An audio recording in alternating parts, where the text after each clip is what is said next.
What is up, Film Fixation podcast? We are back with our most anticipated episode, our 1996 draft.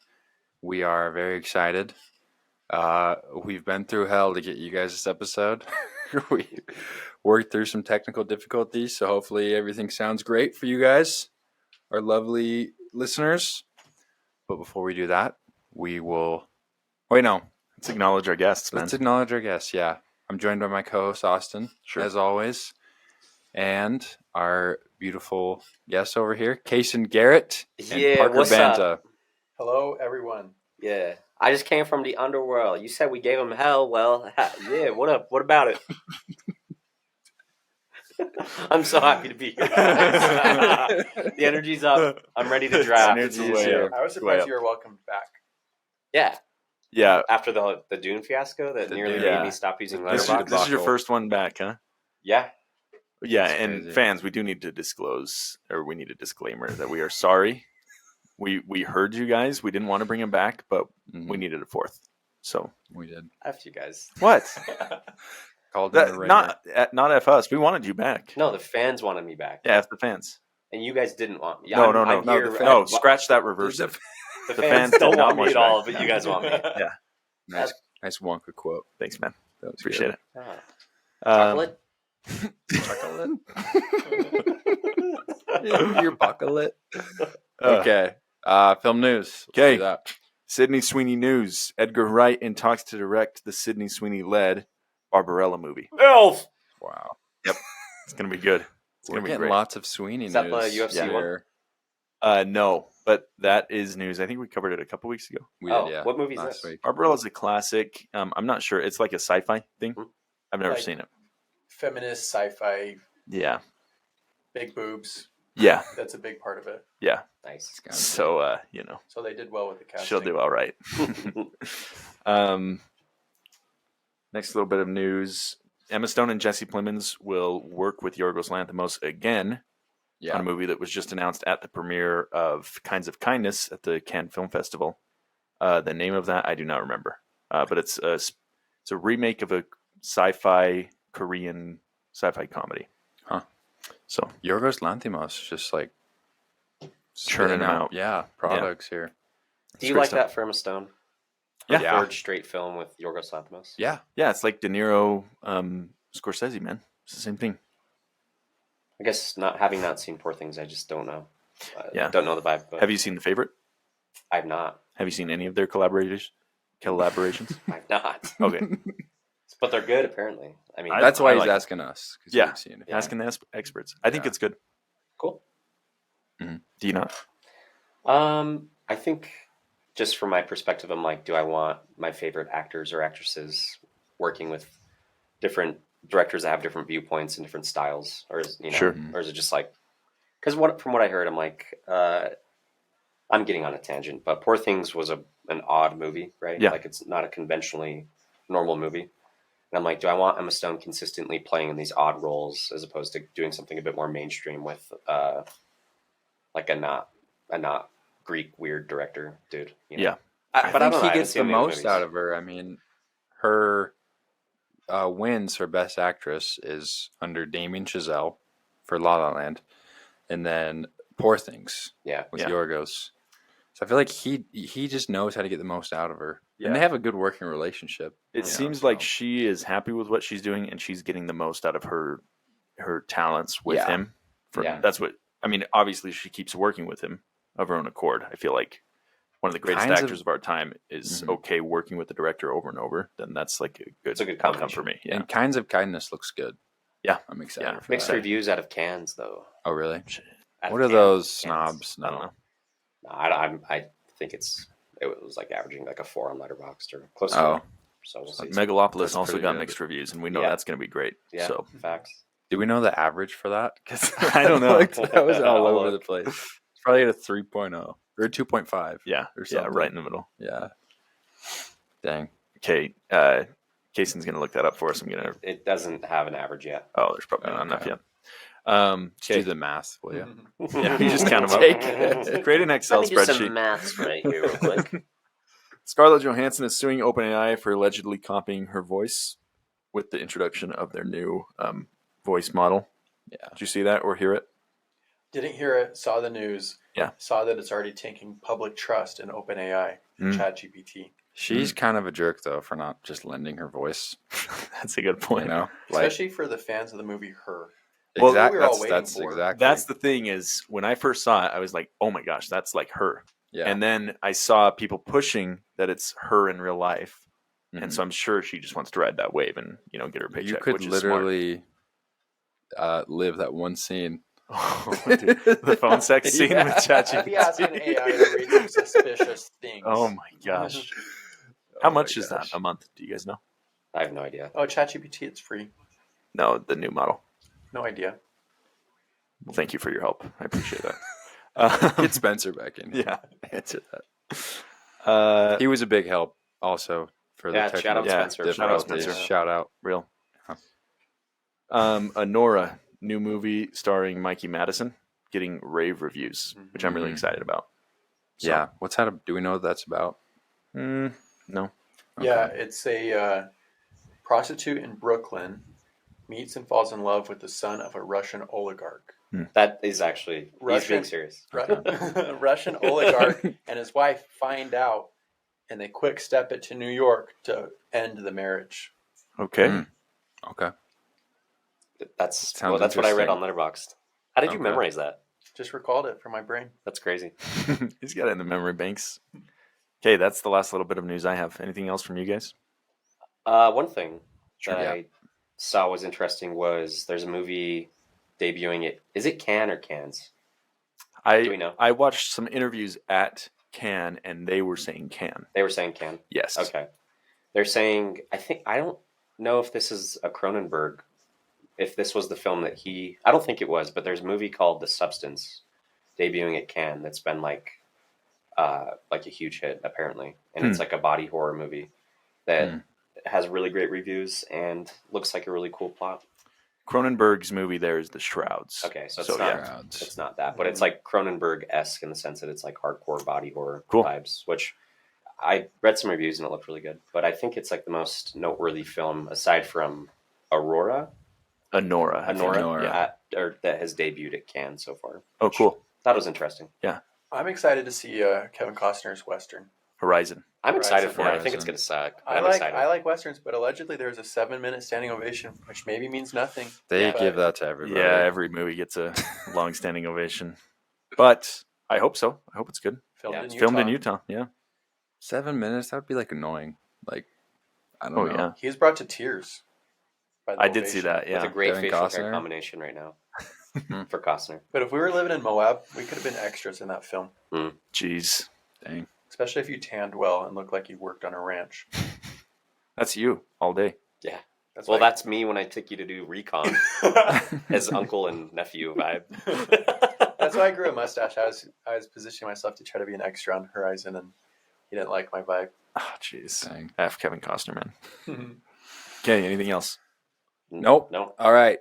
Let's set the scene for you guys. 1996.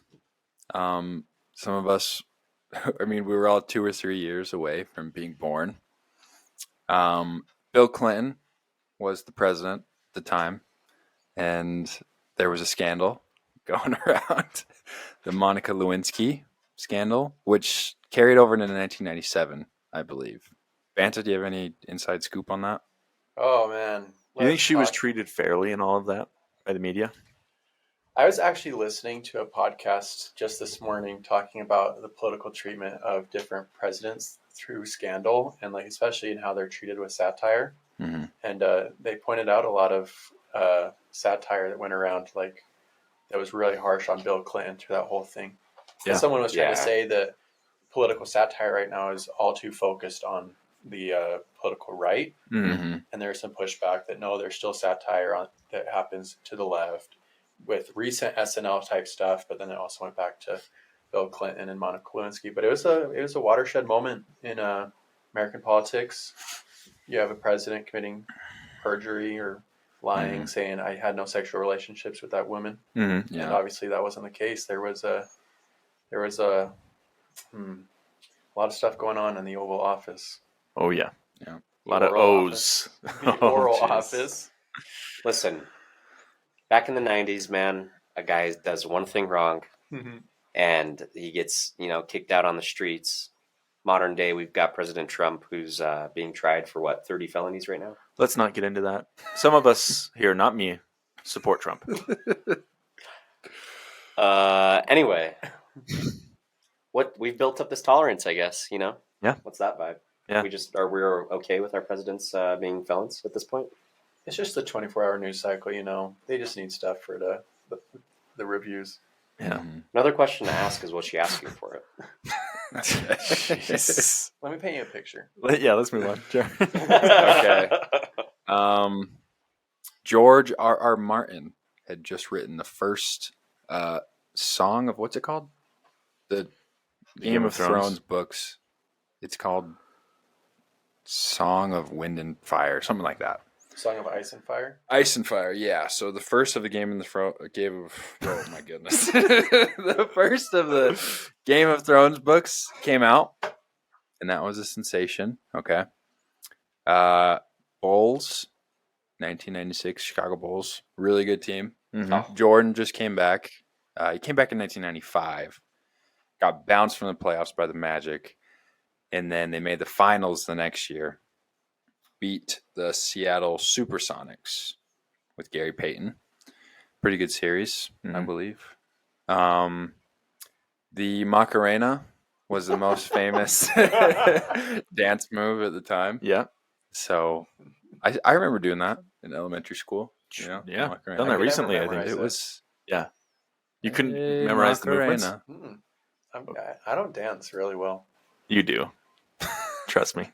No. Yeah. I have that video of you in Mexico. Yeah, and there was an instant message. What the F is that guy doing? That was from Spencer. He said, "Who's that cringe bot in the back?" And I vowed to never dance again. Okay, the most famous toy at the time was Tickle Me Elmo. Oh. Just came out. Great. But I got one of those when I was a kid too. So those must have had a long shelf life for a little bit. I think. Did you have one?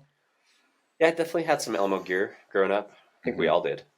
My uncles would call me Tickle Me Elmo, and then you guys all look like you like. Oh my gosh. Yeah, go on. Sorry. Okay. Tupac had a really good album that year. He also died that year as well. He got shot. R.I.P. R.I.P. Still don't know who did it, or do we know? We do. Was it Biggie? Who's Diddy, dude? It was Diddy. Yeah, it must have been Diddy. Ted Kaczynski. You guys know who that is? Unabomber. Unabomber. He got arrested this year. That's a crazy story. And then next year he was referencing Good Will Hunting, which is crazy.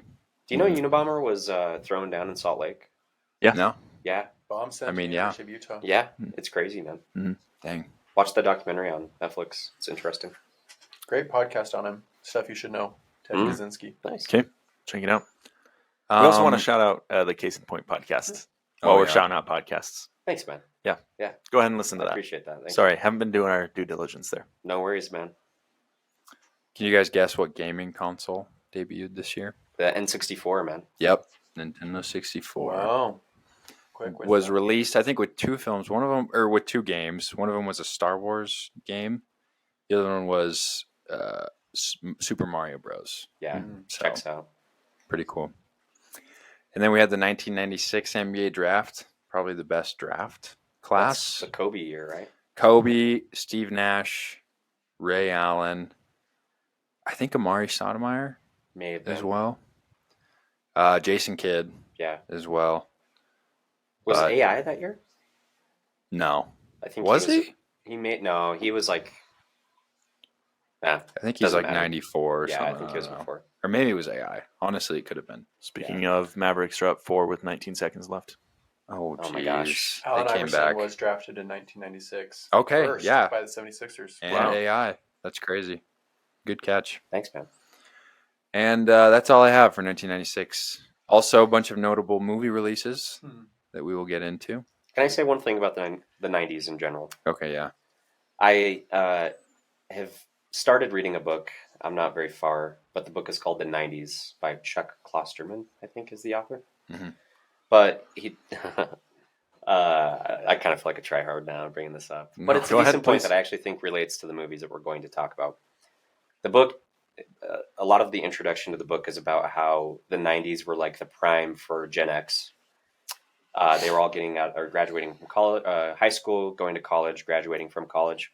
And he kind of depicts Gen X as being like this kind of forgotten generation because they're sandwiched between the boomers and the millennials, who both kind of have very evident and obvious traits about them.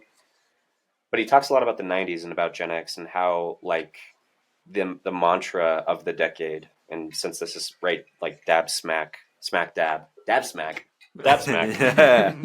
in the middle of the decade, there was this overall like aura of Gen Xers basically thinking like that the worst thing in the world was to care about something deeply and to be like a sellout. Yeah. So like there was a ton of like corporate hate, stick it to the man kind of stuff, and a lot more of a shift towards the indie movement, whether that was in film or music. But it was like basically if you were a Gen Xer in college and you like agreed with what was corporate or mainstream, you were considered like excommunicated from your friend group. Yeah. And that's still true today. Yeah. I mean, we carry on the same traditions, right? But I think it's interesting because that coincides with like the indie boom of the mid 90s with like where Tarantino, I think, came out of like Sundance and stuff like that. And I noticed a lot more of the movies that we were watching this year compared to other years, where at least I noticed it more. Maybe it was because I was looking for it, but a lot of them were like very independent films. Mm-hmm. Seemed to be like the ones I enjoyed the most were not the mainstream movies either. And I think there was like this very heavy focus towards shying away from mainstream media and going towards doing your own thing. I don't know if that's something you noticed, but it coincided with what I read in the book, and I thought it was really interesting. Yeah, I think I agree with that. If this were a music podcast, we could talk about the music that came out of the 90s because of those same reasons. Mm-hmm. But I think that's partially why we all talked about how this year was kind of hard to trudge through in watching.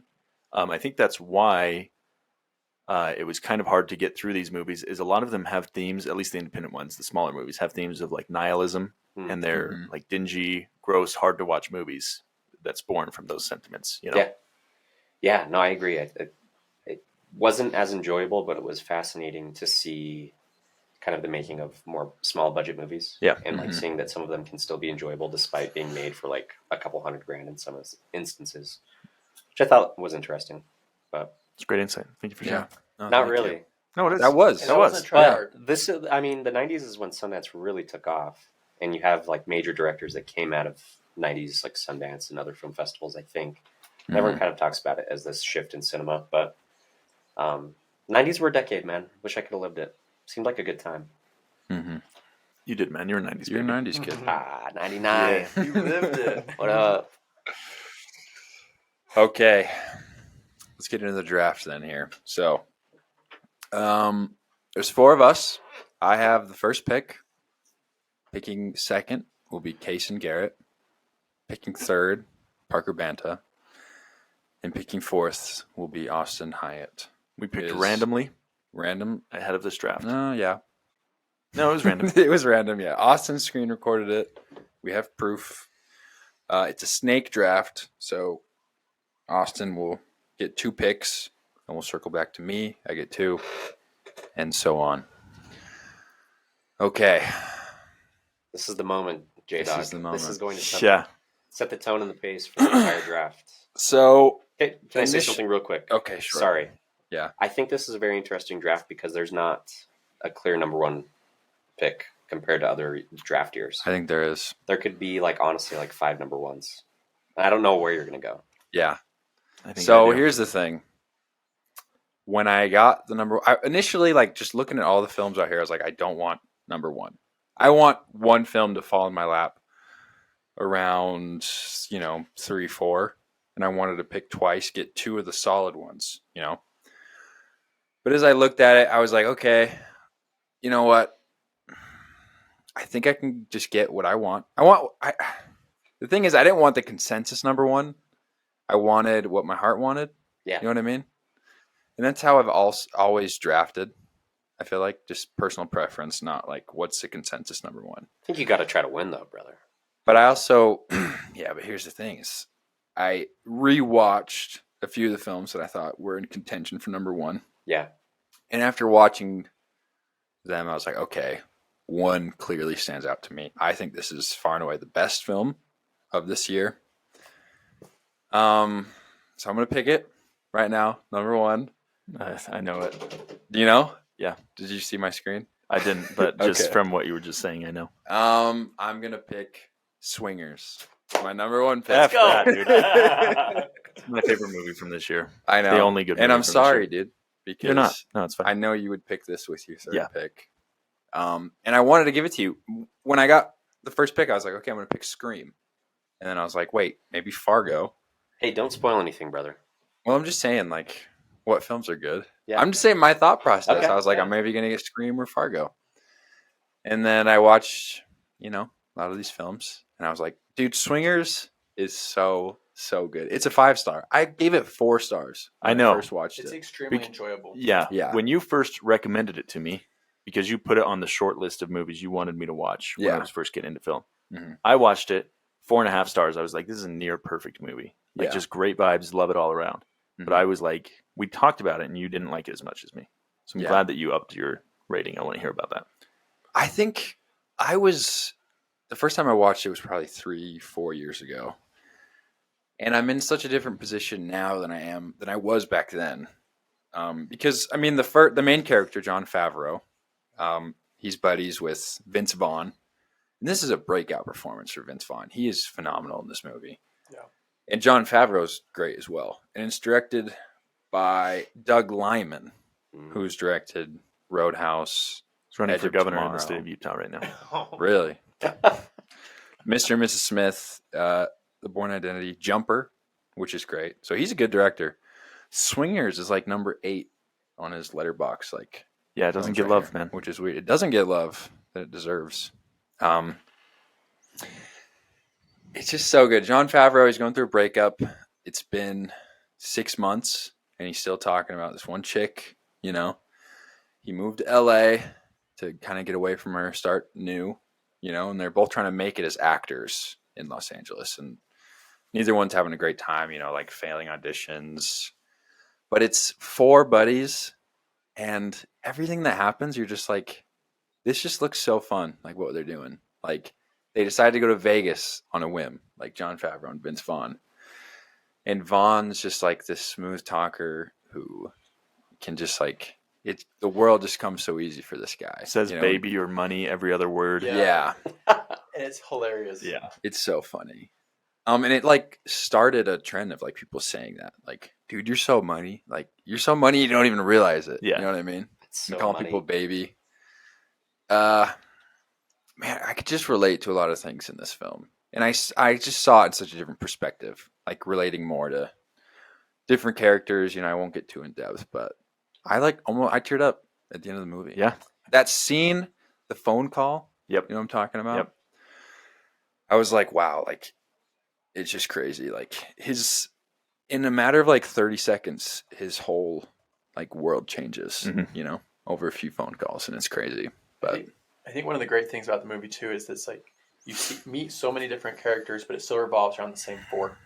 But like there are points in my life where I felt like I directly related to each one of those characters. It's like, oh no, I felt that, and you're like, oh, and I recognize how my buddy supported me. Like, it's a buddy film, and way more than just there being 2 guys being bros. It's a buddy film because you see like your friends and your life experience in it, and like that's one of the things that made the film so awesome to me. Yeah. Mm-hmm.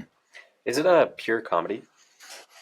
Yeah, it leans comedy. comedy. It's more of just a hangout movie. Yeah. I feel like Dazed and Confused. Yeah. Have you've seen Everybody Wants Some? I have. Yeah. So Very similar. Yeah, very similar.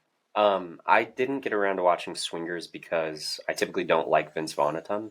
Okay. And that made me shy away from it. But hearing its praise, I think I need to watch it. He's really young, and he does a really good job. Yeah. But also, it's like all these guys, they're actors. They love film.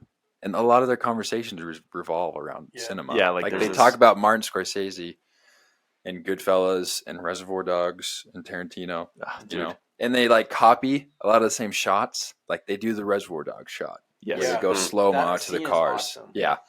And then they do the Copacabana from Goodfellas, where it's the tracking shot through the kitchen. It's into the bar. literally like if we were sitting here talking about a podcast or doing a podcast talking about film, and then we got to go out and live it. Yeah. Like the premise is these characters are struggling actors or creators in LA, and that's what they really were. Like if you look at how the movie got started and made and funded, like everybody wanted to be in that movie because it was like this big community of guys who were just barely making it in LA. And when Vince Vaughn and Jon Favreau finally got this spot, everybody like hated them when you read about it. Like all their friends, not hated, but like envied the situation they were in. Jealous. Because it was like a dream come true and they were actually living the story they were writing. It is a dream come true. And this is like the movie, like if me and you were directors tomorrow, we would go make a film like this. Exactly. Don't you feel like? Exactly. Just copy a lot of our favorite shots, like pay homage to everything that we love about cinema, and from like a boy's perspective. Like a film bro's perspective or whatever. So is it a movie that girls would like? Would Carlisle like this movie? They'd relate a lot less to it, but I think it's still endearing. I mean, the characters are still solid. But like one of the things that really sold me on it was there's this scene where they're playing hockey, video game hockey, and they start getting mad at each other and they just start beating the crap out of each other, like punching each other, yelling at each other. And like we've lived that when we lived together. We'd be playing Black Ops 2 or Black Ops 3, whatever, and we'd be hitting Forrest because he was pissing us off. And it's like, man, this was filmed and made in 1996, but it's still relatable today. Like, just boys never change, So I think that's it's like the same concept that made Challenger so endearing was like seeing him walk on the court, chase his buddy around, try to hit him. I'm like, that just makes sense. Exactly. I don't care how old I am. I still like want to mess around with my buddies like that. So. Yeah. Absolutely. Also, like how sensitive we are too as guys. Yeah. Like there's a scene where one character blows up on Jon Favreau after he says like a little thing to piss him off, And that's happened with a lot of us as friends, And it's just like it takes a couple days, it sets them back, and then they just are better friends because of it after that. Yeah. The friendship is so pure. Yeah. Like I think of the one scene where Jon Favreau is supposed to be having sex with the one girl. Instead, tries calling his ex, and then like gets messed up over it. Goes and knocks on the door of the RV. Yeah. And to Vince Vaughn, it's like, "Can we go home?" We can go home. Yeah. It's just like the purity of their friendship is just like hilarious to watch. Yeah, it's great. Jon Favreau, he's so funny. Yeah, and it, just his wimpy character. They're both like you saying you don't like Vince Vaughn. I don't either. I grew up watching like Fred Claus, where he's Santa Claus's brother, and those movies suck, But like, there's something he just brings this magic to it, and it's amazing. Yeah, like I don't know. No, exactly. It's his ability to do like that fast talking humor. Yeah, and it just is perfectly balanced with the rest of the characters, where like it doesn't feel like the same character that you see in like the Couples Retreat or Four Weddings, right? 4 Christmases. Yeah, it's like that fast talking, just like, okay, that's annoying, I'm over it. Yes, but it's so endearing in this because it I don't know, it feels a little more relatable. Yeah, he's really funny when he like thinks the girl is hitting on him across the way, and she's like just talking to her baby. Yeah, that's a really good part. Brutal. Yeah, he's like, oh my gosh, like, she's going for it right now. Like, oh my gosh, she's coming the over. Look they give each other after. I know. Yeah. Oh my gosh. You got to watch it. Yeah. So many things are so great about this movie, and it literally like after I watched Swingers, I'm like, this is my pick. And it was never anything else. So, and I watched Fargo right before this as well, which is great. Yeah, I'm glad you took this first. That's a great first pick. Yeah. Thank you, guys. This might be a reach too. One last thing I want to say about it. I love a good movie where the two main characters are different shapes. Like Vince Vaughn is tall and skinny, and Jon Favreau is kind of like wide and shorter. Yeah, it just works, man. Yeah, something about it. That's why we make such a great friendship. Yeah, that's true, man. You know what I mean? No, I don't know what you mean. Yeah. No, explain it. Well, I'm goblin mode in every way. You're a stretch, and it works out. I think it gives people different, how you say, je ne sais quoi for their eyes. Yeah. That's exactly how. One last thing. Also, the scene where he calls the girl that he got her number from the bar, and he he leaves a message, and it's back when like people had their answering phones, and he tries to leave his number, and the very last digit kind of like maybe gets cut off by the machine. So he calls back, and then the same thing happens, and he just keeps digging himself deeper and deeper in a hole, and it's so funny. It's like it's crazy, and it's like a 5-minute scene, and it's phenomenal. It's crazy. So many great scenes. Like serious. You're gonna have. That's why I wanted you to watch this before this. I was gonna last night, dude, but then I was 1996 out after watching Happy Gilmore. Okay. I was like, I can't do another 1996. That's your first pick, right? Okay. So I'm done. Yep. No, Swingers locked in. Number 1 pick. Okay. Now it's your turn. I don't think. Let me take a look at my notes. I don't think Peanut Butter Falcon is on the board. Did you guys think I was going to pick that? Yeah. I thought for a second when you texted me the other night and said, "Dude, Kasen hasn't seen Swingers," I was like, "He's going to take it first." I thought that maybe you would think I was playing mind games with you. Well, that's why I tried to play mind game with you and say I don't like Swingers anymore. I favorited Swingers when I rewatched it just to see, like, I don't know. I was giving tells, but yeah. I'm really happy. I'm really happy that you took Swingers, and this is falling the way I wanted it to. Okay. Because only one choice has been made, so it's not like several choices have been made, but. For my number 1 pick, I will go with Fargo. Okay.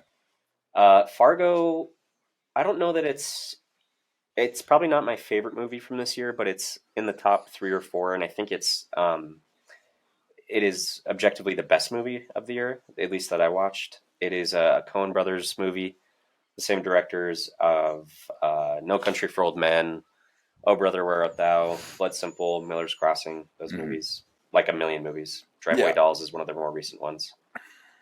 But Fargo is one of my favorite, I think, 90s movies in general. I think it's hilarious. It's a really good combination of comedy and thriller. It balances the two really well. Yeah. I'd say it definitely leans a bit more comedy than the thriller, but it's kind of like a movie that seems to be a lost art. And it actually reminds me of a movie coming out this weekend, Hitman, which is labeled as a comedic thriller. Like it's about a hitman, but it's like supposedly very funny. Mm-hmm.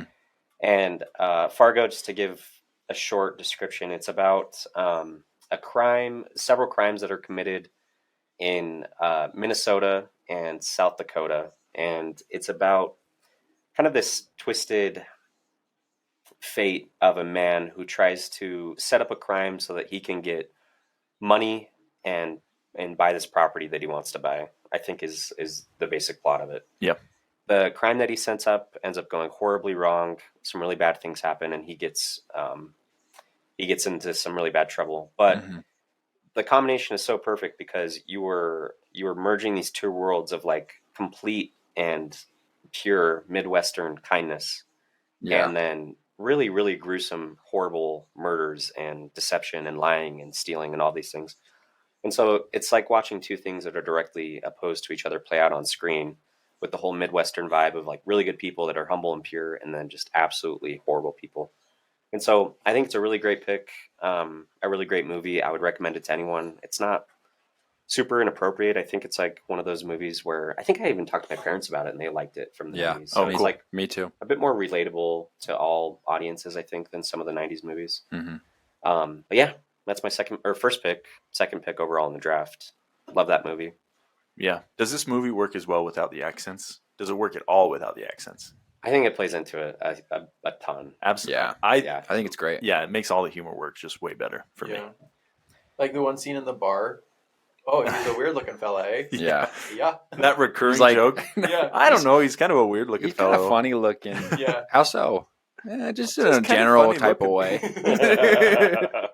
Oh, man. One of my favorite things about Fargo is like, I don't know how to explain this very well, but like there's this Tom and Jerry like cat and mouse chase kind of feeling going on, where it's just like on the criminal side it's so messy and so horrible, but on the policewoman's side, Marge, the Frances McDormand, the police woman that's investigating the crime, is just like walking down the easiest path to solving this crime ever. Yeah. Like everything is just like landing it right in front of her. And yeah. Like, that's why I say Tom and Jerry, like Tom's like trying to set all these traps for Jerry, and Jerry just like in the cartoonish way is walking through them. Like, that's a good point. It's a great comparison.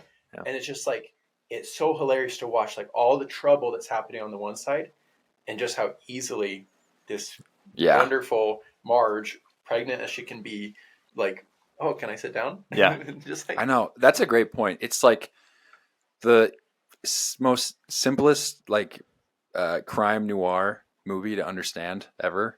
And Frances McDormand's character only does like an ounce of like one bit of police work. Very little. Where she's like, he's like, I don't know if I agree with your police work there, Sarge. I think DLR means dealer plates. And then it's like she knows to go to the dealership, and then she just like happens to run into what's his name? William H. Macy's character, who he's phenomenal in this movie. Amazing. Yeah, really yeah. Just like he's completely empathetic towards his family, but also like kind of he's just funny. Yeah. And like a dislikable but also likable character at the same time. I mean, I don't know. I just thought he was fantastic in this. Super funny. Yeah. Agreed. I think what makes it tick is like it subverts expectations, and it takes every crime noir trope and turns it on its head. Mm. Like he should be the evil guy that's masterminding this plot, but he's so kind. Like he's so kind and just and just kind of stupid too. Like he just didn't think it through all the way, and everything went wrong. You know. Yeah. Also, like to that point, it's really jarring when you see the murders on the highway, near the beginning of the movie, and then cut to morning and Frances McDormand showing up to the crime scene, and they're so casual about everything. Here's your coffee, and you're like, this is setting the tone for the movie of how they're going to approach this crime. Yeah. It works very well, I think. Agreed. I also love the movie because it highlights one of the accomplices on the crime is in Prison Break, and he's the guy with the long hair. The old 2005 show Prison Break. I love that movie, that show. Me and Carlisle watched that series together. Okay. And he's a really funny actor to me, and that role is really funny for him. Who is he again? I'd have to look up his name. Steve Buscemi's partner. So you're Correct. talking about. Oh, that guy. Okay. I think that sounds familiar. Yeah. He's got long hair. Looks. Yeah. He's got like 5 lines of dialogue. Yeah, he doesn't talk. Movie. Yes, that's him. But love that guy. Shout out Prison Break. Shout out. Never mind. Won't get into prison, but yeah, I think Fargo objectively, I think it performed the best at the Oscars of any of the movies we'll talk about today. Probably, unless we go a weird direction. But we talk about The English Patient. Yeah, unless hey, no spoilers. No spoilers for Banta's pick. Yeah, that's for my next. But that's all I got to say about Fargo. So Banta, take it over. I did want to. Great pick. I wanted to make one more point. That Peter guy who you just mentioned. Yeah. Anybody getting Ryan Gosling vibes from him? A little bit. At all? I was like, Gosling could play this part if we were doing categories. Yeah. The same Gosling from Blade Runner 2049. No, I'm thinking Officer like K. Thinking Fall Guy before he trimmed his hair. Sure, Thinking yeah. Nice Guys? Or who are you thinking? Probably Nice Guys. Yeah. You're talking about the Nobody's feeling accomplice that. to Yeah, Buscemi, the accomplice right? to Buscemi. No Gosling vibes at I all would from just- that No, guy. I get it. Why I 100%. said Blade Runner 2049 is because he's like that stewing, quiet Yes. I'm thinking... type, where Unpredictable. Nice Guys, he's like really funny. Yeah, it's a great point. That's the Well, only Gosling, difference. nobody's more perfect for a silent role than Gosling. Yeah. You know? Yeah, we're like talking Gray Man. Drive, Officer K. Gray Man, First Man, Yeah. Drive. Great man. Oh, gosh. Okay. Okay.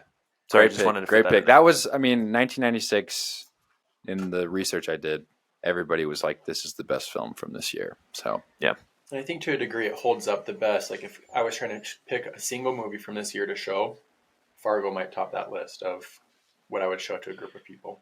I think so. okay. I thought you were going to go Primal Fear. Mm. We'll have to see how to Okay. cookie crumbles, bro. Okay. Yeah.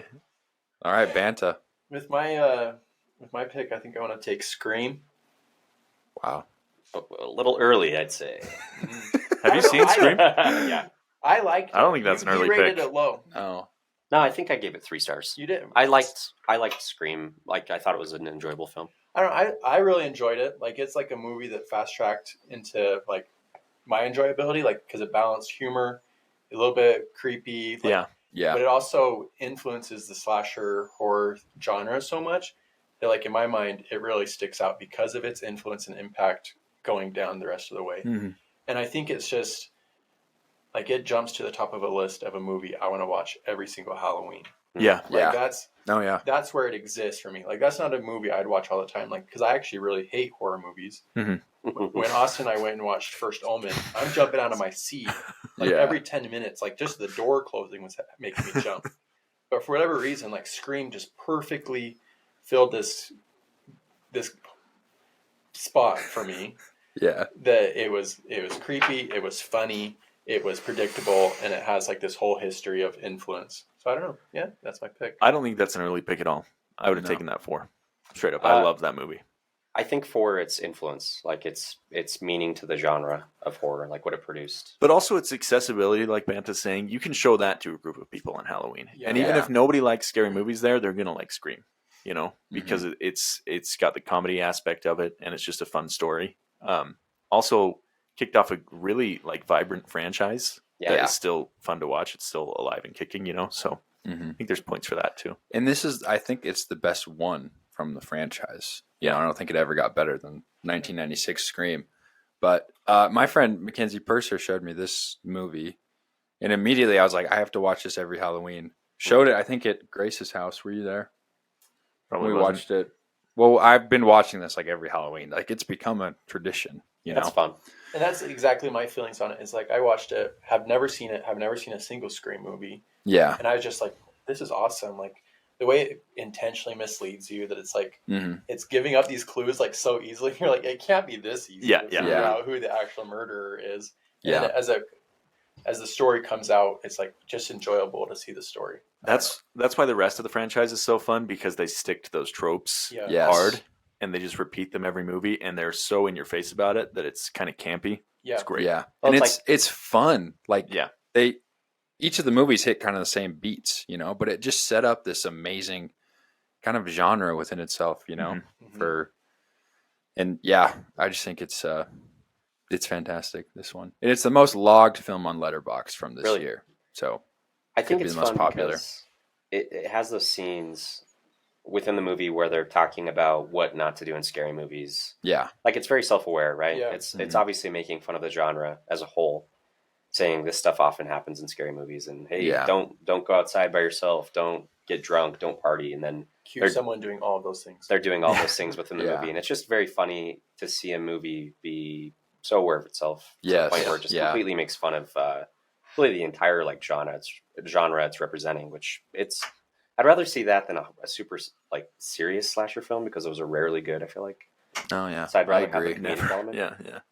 But it definitely worked better for me. Like I'm like, I'll never watch The Witch. Sure. It's too scary. Like I don't even know anything about it, but I know it's too scary. Well, that's a completely different. This is a slasher teen comedy. I'm just saying, like for me, like where I don't watch like any horror, almost barely any thriller, like even like slasher horror, I've stayed away from, just because I'm just like, that's not my genre. Yeah. It's not for me. Yeah. This movie's like, okay, this is actually now my entryway. What else can I discover? It's a great point. It's a great point. Do you know Jaron watches horror by himself sometimes? That's insanity. Can you believe that? That honestly is kind of crazy. Just built it. I have a hard time. Yeah, we do that. You're saying that sarcastically, and you guys are taking that seriously. I know. I know he's being sarcastic, but like legit, I can't watch. I couldn't watch The Witch by myself. I believed it. You're just stronger than me. You're better than me. No. You could have watched the scary movies by yourself. It's so powerful. It's a dorky thing to be proud of, that you watch scary movies by yourself. I'm proud of it too, man. It's better than like nugget porn. I guess, yeah.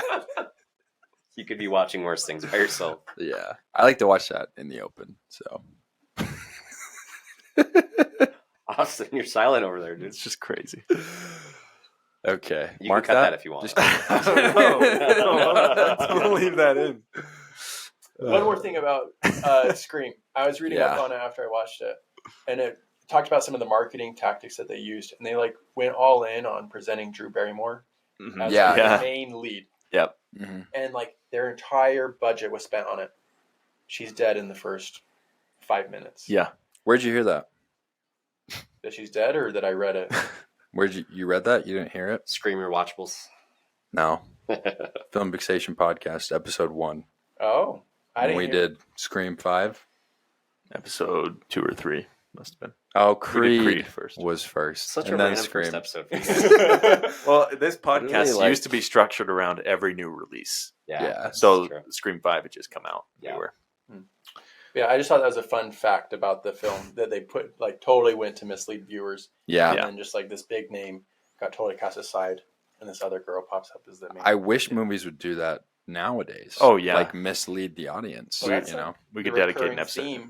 In in Film Fixation is that trailers give away too much. Mm-hmm. Yeah. That you go see these trailers and you go into the movie and it's like, well, every good scene was in the trailer. Yeah, that's true. Did you hear about yesterday how that film got sued for featuring Ana de Armas? Ana de Armas was in a scene where he's on a talk show, I think like Letterman or something, and Ana de Armas is the other guest, and they cut that whole scene out of the movie. Mm-hmm. Oh. So they wanted to go see a movie with Ana de Armas, and they sued the film company that produced yesterday for false advertisement. They won like, I don't even think it was worth it with all the legal fees or whatever. They lost a ton of money, but they did win. They won. Psychological pain. Yeah. Oh yeah. See Ana de Armas when I was expecting to. Dude, imagine going to Eden and not seeing Ana de Armas. Oh my goodness. I don't know. It's a totally different thing. But I saw some pics of her on Twitter in Cuba on the beach today. Yeah. Daddy likey. Jeez. Okay, great pick, Banta. Okay, great pick. I'm so mad that Kasen said a little early and he chuckled at you because that's a great pick. Thanks for saying no, that. I'll talk to Kasen after the podcast. No, I don't. Listen, there's tactics. I'm trying to get in your head, make you doubt picks, so you're overthinking things. I don't think I knew Scream was going to get taken in the top 5 or 6, probably. Okay, sure. I'm going to have to go 101 Dalmatians next because of that. Oh, you got in his head, bro. You got in his head.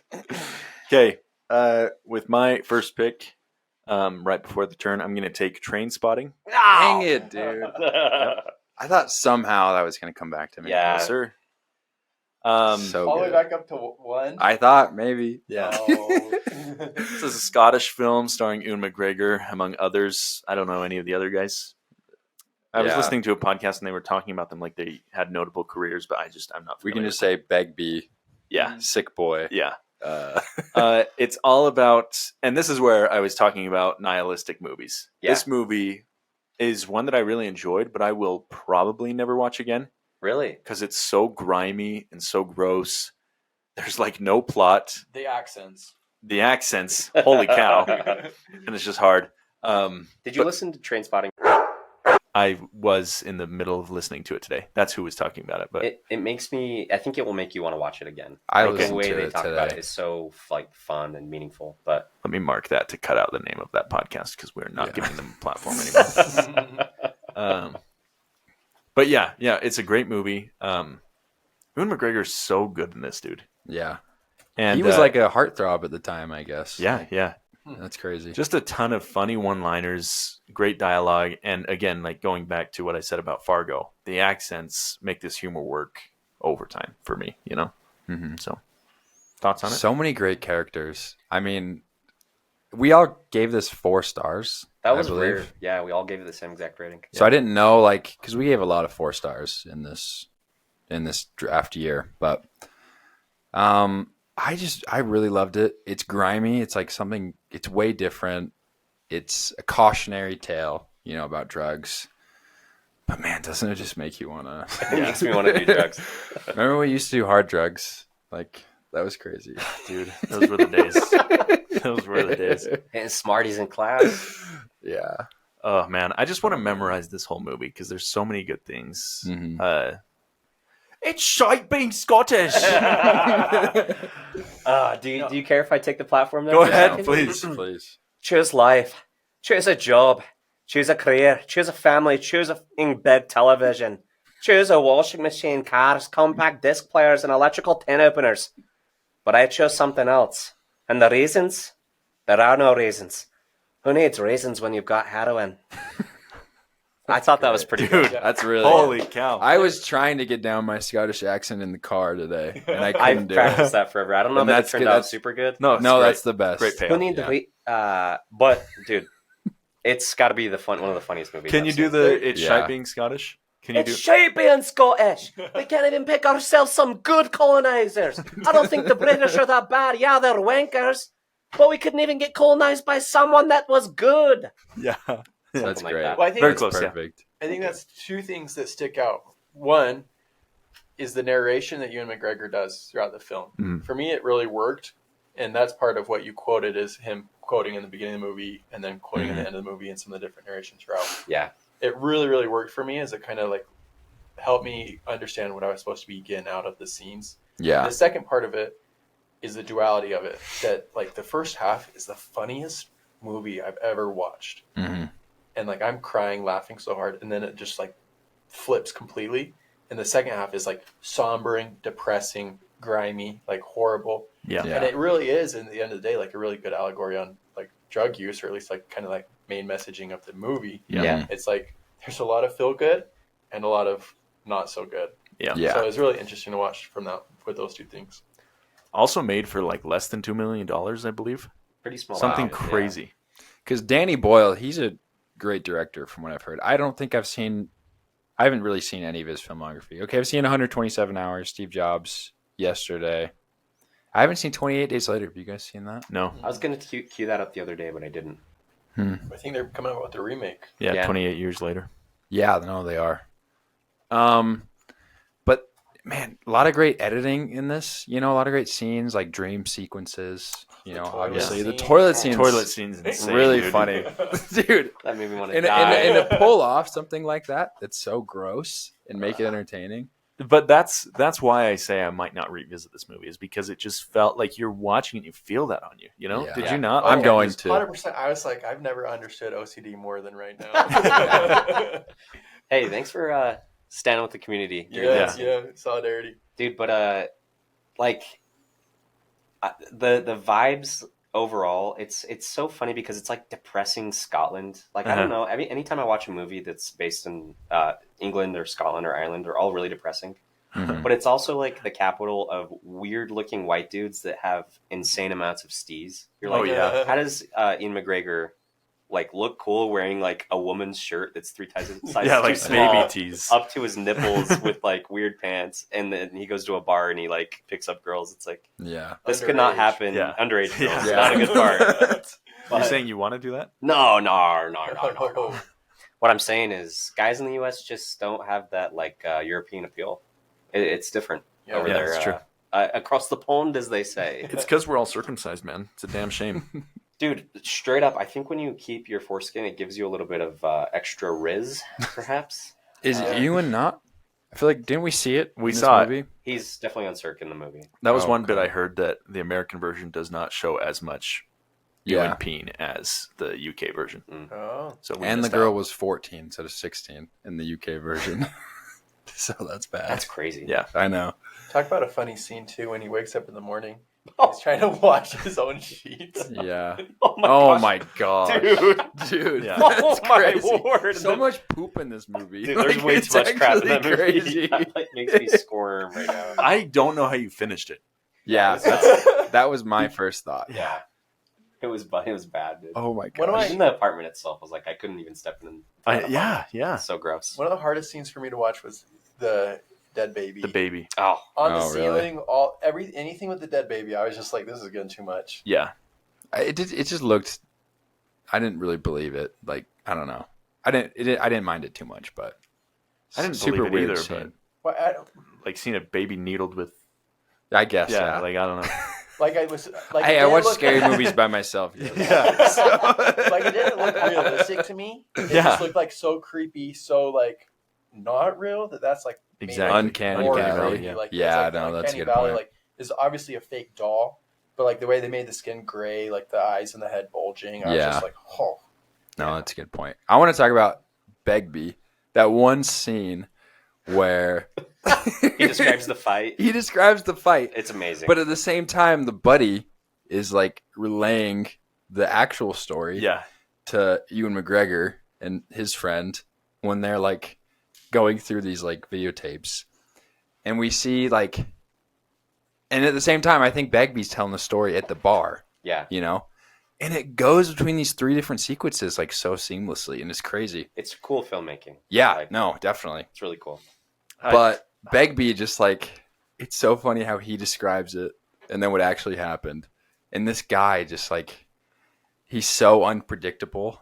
It's so fun to watch like what he's going to do next. I loved every single scene that he was in. And he chucks his like, his glass, pitcher of beer like over his head.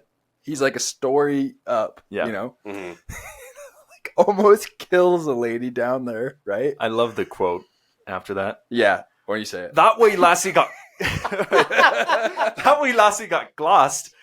Okay, I've got it. It's so Nobody funny. believes me here. And no leaves till I find out what did it. Whoa! Yeah, that's fine. That's fine. That's fine. It's Scottish. Yeah, 'cause Scottish. you're going Scottish. Scottish. Yeah. You're Different. floating. Yeah, I'm Yeah. quoted. It's fine. And then he's like, "Who the F are you?" He just screams and headbutts him. It's so good. It's so crazy that, like, imagine if that was one of your friends. Like, imagine Kasen, where, like, we take him out and we just don't. I mean, that's pretty much how it is now. That's how But, it like, is. imagine, like, your mate could, like, murder you. Yeah. You know? Yeah. Like, it's insane. He was so menacing, but at the same time, so funny. And it's just crazy. I haven't seen a character like that.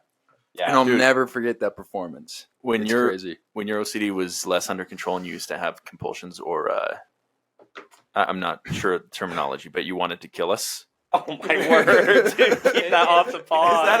Is that okay? I'll cut that. No, you can keep it on. Okay. Just when you phrase it that way. Yeah. Intrusive Well, thoughts. no, but like, yeah. You have intrusive thoughts. Like if there were a knife in this room, my brain would say that knife could hurt someone. You're going to hurt someone, and then you're just like, "Whoa, I don't want to do that." It's like, That's you Yeah. should scary. hurt someone. Well, Yeah. the time I was most scared when we were coming back from that hike, you were driving the And I was truck, like, I could totally drive off the cliff right now. and you just kept saying it. You're like, "Oh, I want to kill you guys right now." I was playing into the Oh my joke. God. I know, but I don't know, No, man. that wasn't that bad. Oh, I have to cut this. What does that have to do with effing trade spot? No, Just how because you're Begbie. unpredictable. You're You're funny. like- You're, you're funny, Begbie. but you could kill us. You're Begbie. Oh, 1,000%. Yeah. You catch me on the wrong day. He's 1,000 times funnier than everybody else in this movie. Yeah. I feel Just like. like I'm 1,000 times funnier than Exactly. anyone That's in how I this feel. Room. Yeah. Until the Jazz lose or something, and then you don't know what's going to happen. Jeez. But I think that's one of the great things about the movie too. Is it's like it speaks to something about like power of friendship. Mhm. Like he's not friends with good guys, Mhm. but like he keeps repeating like the line, however it goes. Like, but they're my mates. Like, But they're my what mates. am I Yeah. gonna do Yeah. about it? Yeah. Like they're just gonna keep being his mates. Like the one scene where they all start showing up in London and like basically ruining his life. Like was starting to piss me off, and he's just like, they're my mates, and I'm just like, Yeah, it Yeah. just Like, allows it that's all. what it- Yeah. boiled down to is like, these are my friends. Like I'm gonna let it happen, Yeah. and then it's just like, Which makes the betrayal at the end all Yeah. the more surprising, too. yeah. You know what? Also, Begbie's smaller than everybody else, too, which is funny. It's It just always makes the- it so much it's greater. always That makes great, it more menacing. Yeah, it's always the short, funny people that just have like the ability to kill you at any Gosh. Yeah. You guys a little- got quote with A this. little tidbit is that character in the book is like a tall, big, broad man. Oh, So the actor who played Begbie didn't think he could play that role. yeah. And he went to the director with this issue and he was like, I'm just not big enough for this role. The director said, but the small psychos are best. Yeah. So Dude. Those are the top four. Like, Yeah. consensus. So now those are we get in gone. the weeds quick after this. Yeah. I think if Wow. we spend that much time on Bottle Rocket, we're going to be here for 4 hours. Yeah, no, we okay, won't. so I've got the turn and I'm kind of torn because there's a movie that I think is better, but there's also a movie that I think is more of a crowd pleaser and I also had more fun with. What would you guys do in that situation? Help me out here. Follow your gut. Go with your say heart. a prayer. Whatever you think. Whatever you want on there, you're going to Let be the Holy satisfied Spirit with. guide you. I'm going to take Independence Day. Wow. That's was- really early. Okay. I was not expecting that. But you guys need to revisit Independence Day. I ended up giving this like a 3.5, but that movie rips, man. Like the cast is too big, the story's dumb. Some people are just downright bad at acting, but at the end of the day, it's like all of these. There's this very heavy theme of like we're not just Americans fighting these aliens, or we're not just some white guy or some Jewish guy or some black guy fighting these aliens, but we're all coming together, unified. And they just have such a cool cast. Like Jeff Goldblum's in it. And he's a great character. Will Smith is just hitting dingers in this movie. He was in his prime. He really was. Yeah. It's a great movie star role for him. But just a ton of fun. Yeah, really enjoyed it. Yeah. Any I thoughts on turned this on yesterday. I just tried to stream it on Yeah. my phone. And within 2 minutes, I've already seen like 6 different storylines. Yeah. And I was like, okay, I feel like I've seen this before.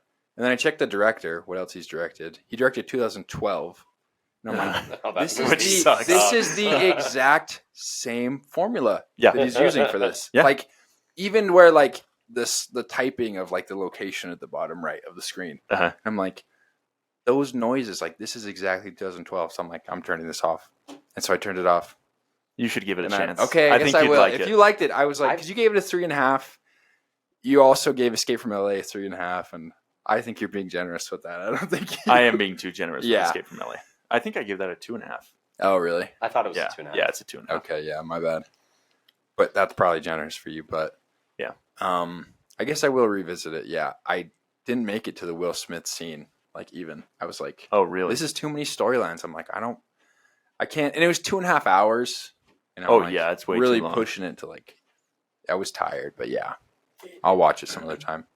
I haven't seen Independence Day, and it's one of those movies that I feel like a couple generations older than us talk about frequently. Yeah.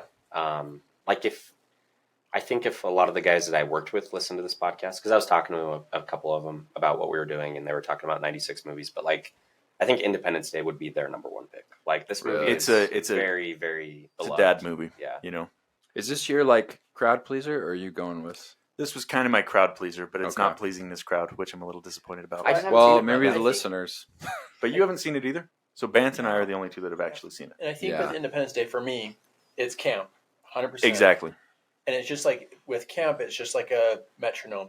It changes whatever way it swings, and it's either like camp really good or camp is really bad. Yeah. And like I remember watching it a while ago, and I was a little bit younger, and I'm like, oh yeah, this movie's great, like sci-fi action, like it's funny, there's little comedic gold nuggets getting dropped everywhere, and at the end of the day, it's like blowing up aliens. Awesome. Right.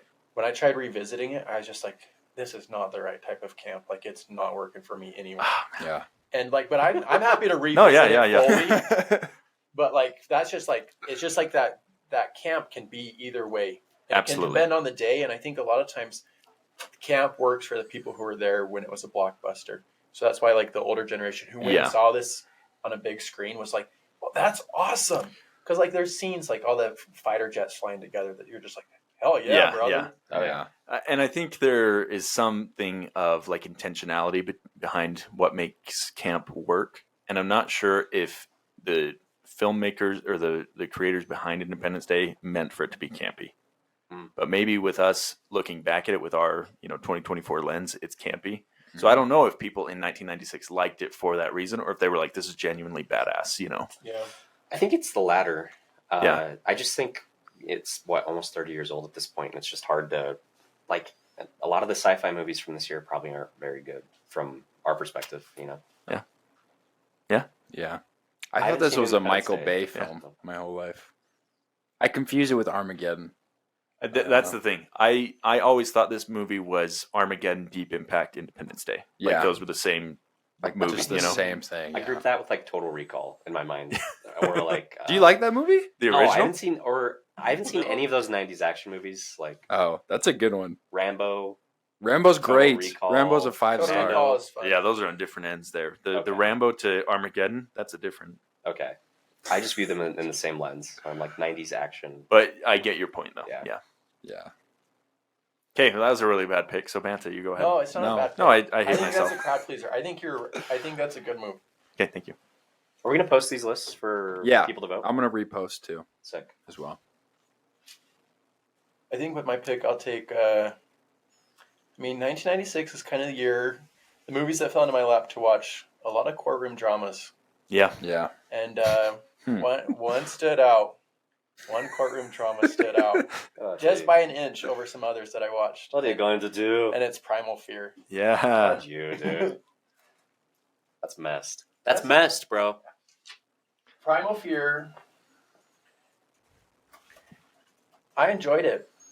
There were some standout performances, especially by Ed Norton, that really make the film. But it's intense. There's a good thriller aspect to it. And there's some good twists throughout the movie. Mm-hmm. And I found it to be really enjoyable. There's some aspects of like the courtroom stuff that, doesn't hold up like to reality. But that's just me. That's the worst scene. And there were like some casting iffies, like Richard Gere is the main lawyer. I went back and forth on him. I ended up citing that, oh yeah, he was a good choice to play this really cocky lawyer. He is good. And like, because he had this certain handsome suaveness to him. Yeah. And I'm like, he pulls it off, like his sarcasm, his cockiness. And then Ed Norton as the defendant was incredible all the way up until the ending scene. Not saying that it stopped being incredible. I'm just saying throughout the whole movie, he was amazing. And it was only elevated as the movie went on. Yeah. Gosh, I love this movie. I don't. It's one of those movies where I would give it a 5 the first time I watch it, and then I feel like if I were to watch it more, it would go down. And that's the nature of any plot twist movie. I think is it just the twist hits you the first time and it's great. But Ed Norton in this role solidified himself as one of my favorite actors. Like this era of Primal Fear, Fight Club, Rounders. Yeah. He is extremely versatile, and I actually love Richard Gere in this performance, which I know is controversial. I think you either like him or you don't like him, but I thought he played the role really well, and overall, I think it was just a plot twist movie that executed on the twist better than other movies of its kind that I can remember, and I loved it. I mean, it's like a 5-star movie for me, so I'm pretty pissed that you got this. I'd like to hear, you said that a plot twist movie gets worse as you rewatch it. I think on the second watch, it's even better because then you can look back at, And so I'd like to hear your second watch viewpoint of it. And for sure. And there's a lot of good clues in the movie. Yeah. And with the different investigations that are going on. Like, it's a really enjoyable watch. Yeah. It doesn't feel like it drags. Because I think that's one of the biggest issues with courtroom dramas is it starts to feel like it drags. You have the cross interrogation scenes. You have cross-examination scenes. And it's just like, oh yeah, I've seen this so many times already in the same movie. But it doesn't feel to drag the same way because the thriller aspect keeps you on the edge of your seat. Yeah. Yeah. Austin, what didn't you like about this? Didn't like Richard Gere. I think he fits the part of like a kind of a dirtbag lawyer that's kind of punching up. But I feel like any attractive white dude could do that and actually act better. Like there's some scenes where he's required to dial it up and it's just not convincing and it takes me out of it. Yeah, I get that. Some of his interactions with the girl, his love interest or whatever, Yeah. like this is so She's bad. dumb. Yeah. And that might just be their chemistry. Maybe that's not him. Yeah. But I didn't like that. And so I guess that's a problem with the movie is like those two together, just bad casting for me. Yeah. Did you like Ed Norton? Yeah, Ed Norton is amazing in it. Yeah. I even like Frances McDormand for how little she's in it. She's awesome. And the aides that are working with Richard Gere, I think they're like great characters where they're kind of like doubting him and he has to like win them over to his case. I think that's great. Yeah. Andre Braugher and the girl. The girl is in Ironclaw. I can't remember her name. She's the mom. Oh yeah, she's the mom. Yeah. But yeah, so those parts work for me. Just kind of like when the main character doesn't work very well for me, and then there's like a weird love interest thing that's never really fleshed out. The love interest part sucks. Seems like a big distraction from what could have been a much cooler emphasis on Ed Norton's character and more interactions between him and the lawyer. So that's my big issue with it. I love courtroom dramas. Yeah. Like 12 Angry Men, The Verdict, Paths of Glory. I don't care if those drag out because I'm like, if it's well written, it works for me. This one I just feel like wasn't as airtight as stuff like that. Maybe your problem is you've seen too many great courtroom dramas. Like The Verdict, I don't think it gets much better than what's his name? Paul Newman. Paul Newman's performance in The Verdict. Because Paul Newman also plays a sleazebag lawyer, and he's just a million times better at it. Yeah, so maybe just comparisons.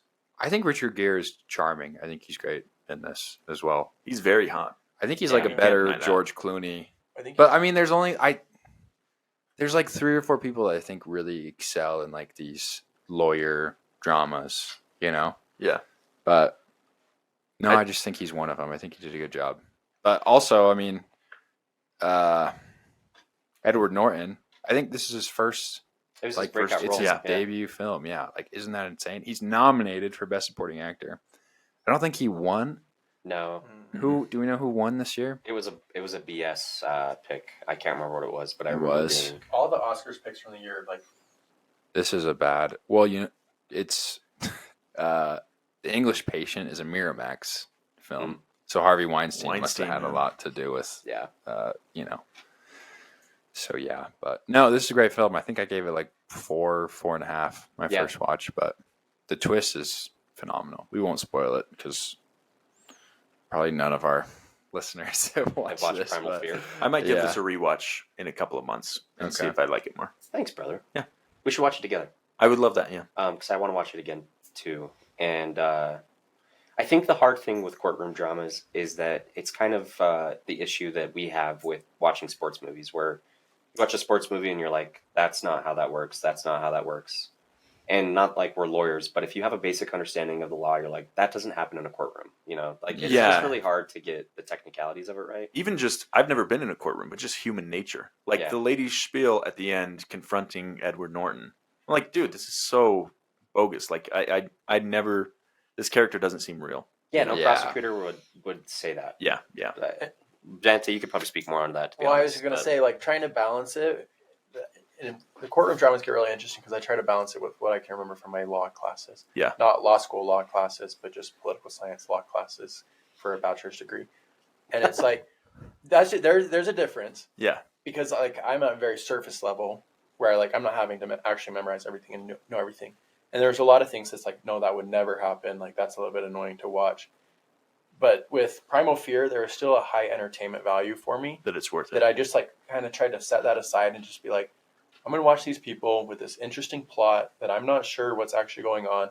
And it's building suspense with what's going on with Ed Norton's character. Yeah. Mm-hmm. And I just found it interesting enough that I was able to set aside the courtroom criticisms, which with some of the other courtroom dramas from 1996, like, I couldn't. Like, I was just like, this is annoying. Right. And but I found it to be, like, it just held itself above water a little bit better with some of the performances, especially Ed Norton. Mm-hmm. But, like, in my Letterboxd review, I wrote that, like, give David Fincher this film. Like, he's going to be able to direct this film with, like, a certain aspect of technicality and, like, create a much grungier, dirty world. Oh, yeah. That makes it feel, like, a little bit more exciting. Lean into the thriller aspect. You keep the twisty bit with Ed Norton's character that he's so good at executing with. And, like, you have a whole new movie that, to me, is a lot more appealing than what happened. So it's like I'm trying to balance that, like, I can see how good this could be. Yeah. Mm-hmm. With what it was, but also respecting, like, the breakout performances, everything like that. Absolutely. That's a great point. Yeah. It's a good pick, dude. Am I up? Yep. All right, man. For my second pick, I will pick a little film titled Mission Impossible. Oh my gosh. That's so maddening. That's really early. Huh? What's with you giving a film 5 stars and you're not even going to pick it in your first 2 rounds? Because he knows it's safe, dude. No, I could pick it. Go ahead if you want to pick it. This guy is the biggest... Behind Brad Larson, this guy's the biggest Mission Impossible fan I've ever met. Really? You only gave us 3.5, so you hate it. So I think this is my least favorite of the Mission Impossible movies. Worse than 2? That's crazy. I've heard 2 is terrible. Oh, excuse me. 2's worse. Okay. 2's actually extremely bad. So this is my second worst Mission Impossible movie. But it's still enjoyable.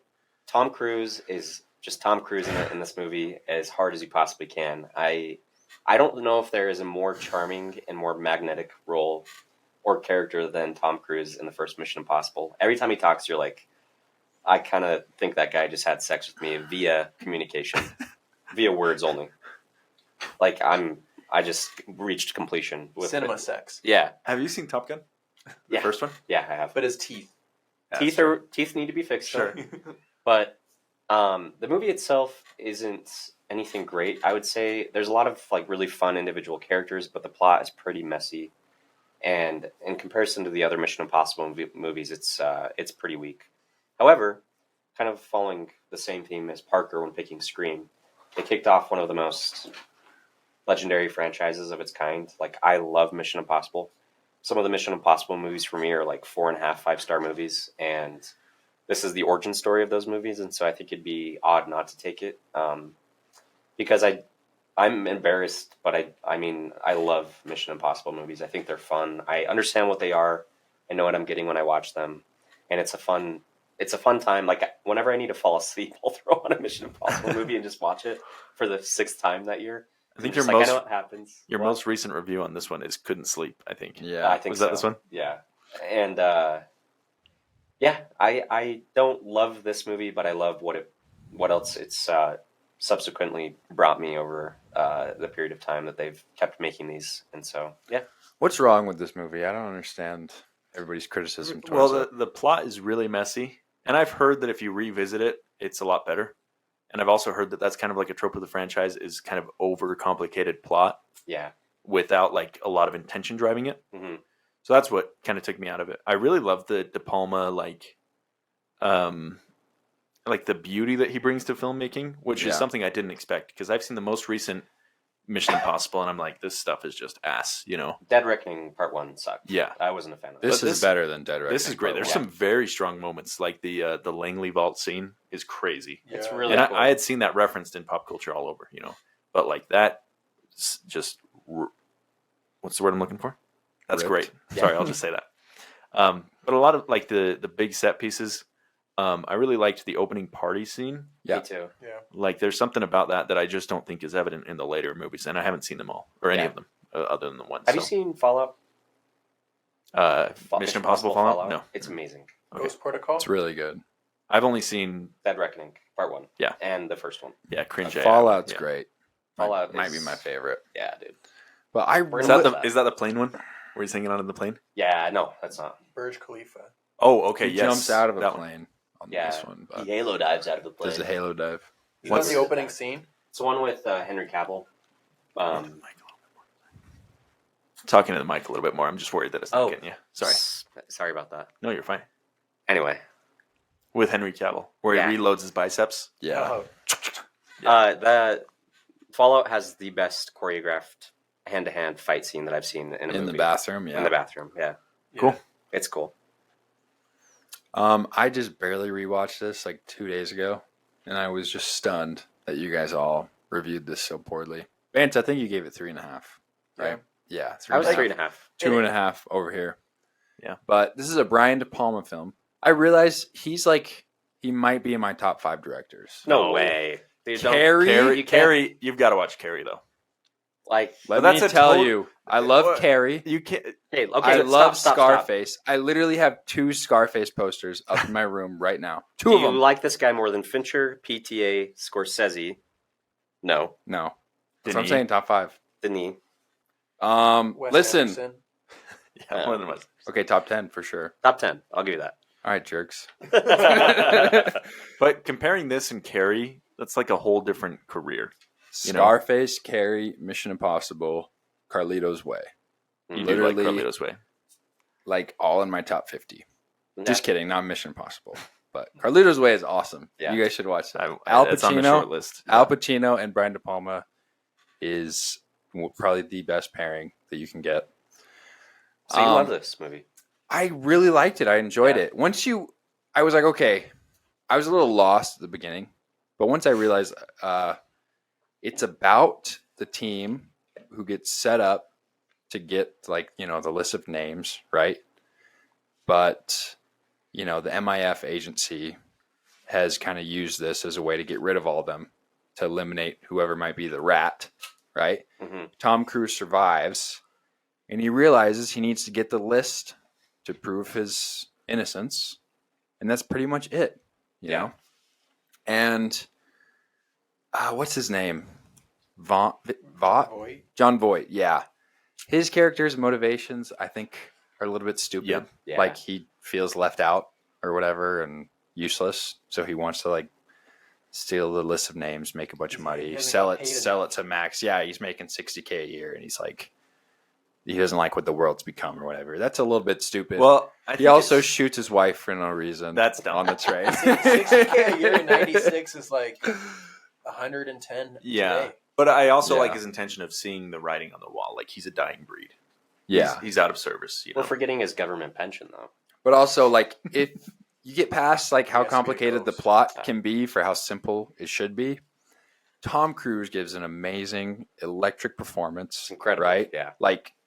Totally bouncing off the walls, but honed in at the same time, it's the most personality that Ethan Hunt has in the franchise, I feel like. Easy. Because then he is like this vessel of like, I'm going to use Tom Cruise to do a stunt, right? Yeah. To hang him from the tallest building in the world or whatever. But in this one, he actually has like motivations, and I just feel like he's used a lot better in this one. I mean, just because I love Tom Cruise, I want Tom Cruise to be at his best. Mm-hmm.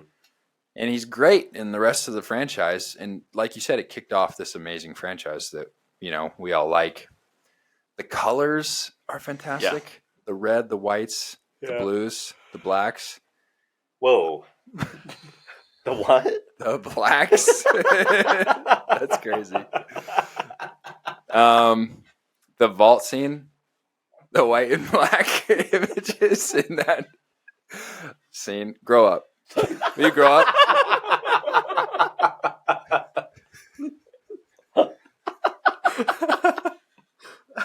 I'm not hyping up your stupid movie anymore. Yeah. That's what we do.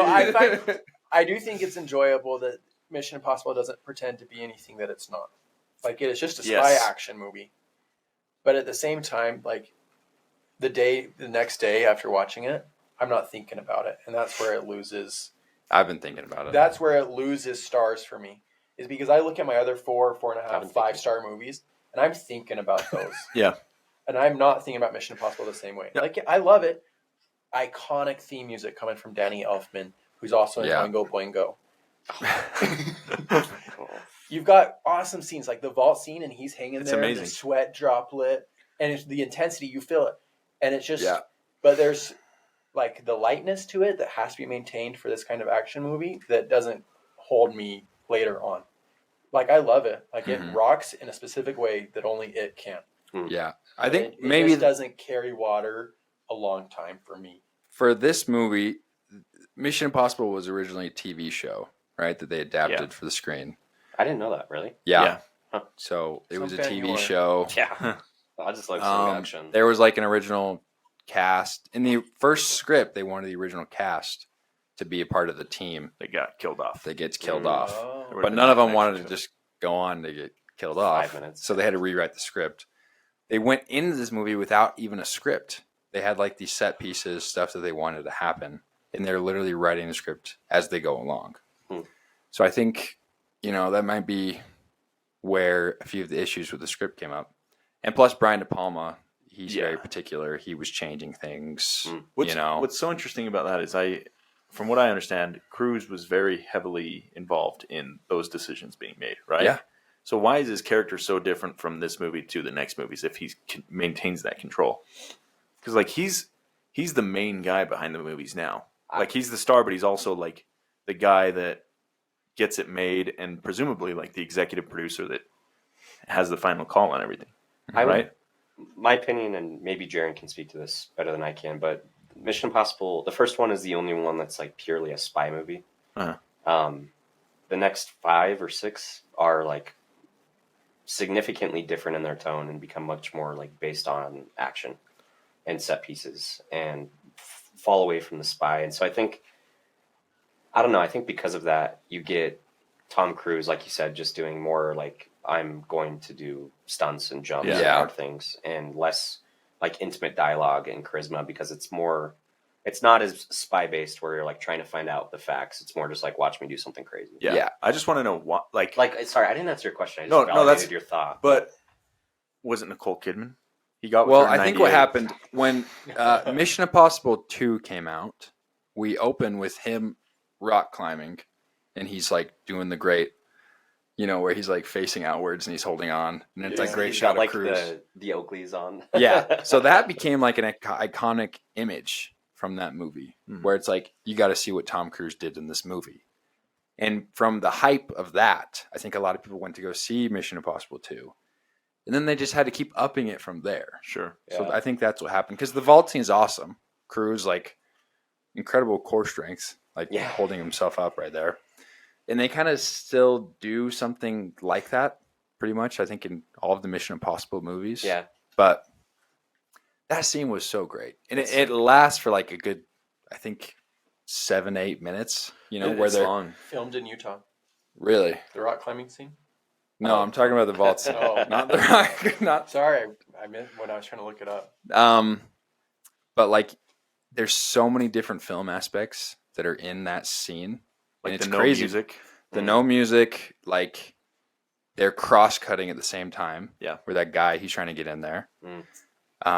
There's the close-up shot of the glasses. You know, so many different things going on, and the tension is like, while there's no music, it's like it's palpable, the tension in that scene, and I was like just so hooked. Like 8 minutes just went by for me during that scene. I thought it was awesome. Cool. Let's get on to another movie. Yeah. So good pick. I really wanted it. I thought that was going to fall to me right there. But okay, now I'm going to take the other Tom Cruise film from this year. I'm going to take Jerry Maguire. This film is awesome. It's weird how we all have so many different views on the movies from this year.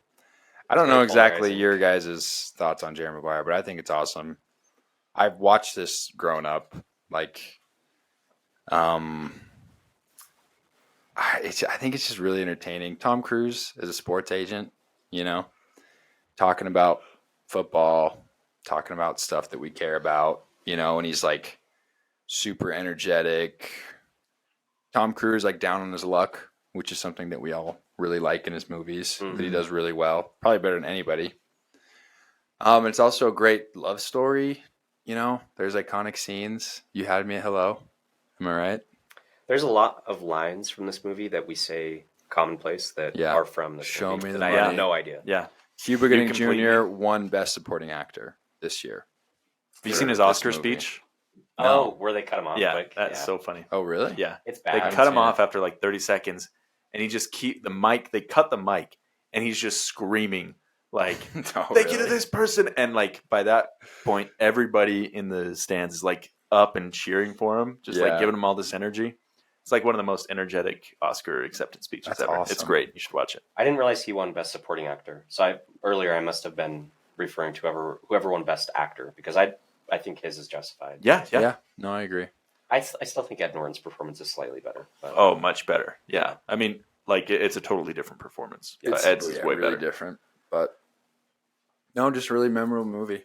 I like it a lot. Yeah.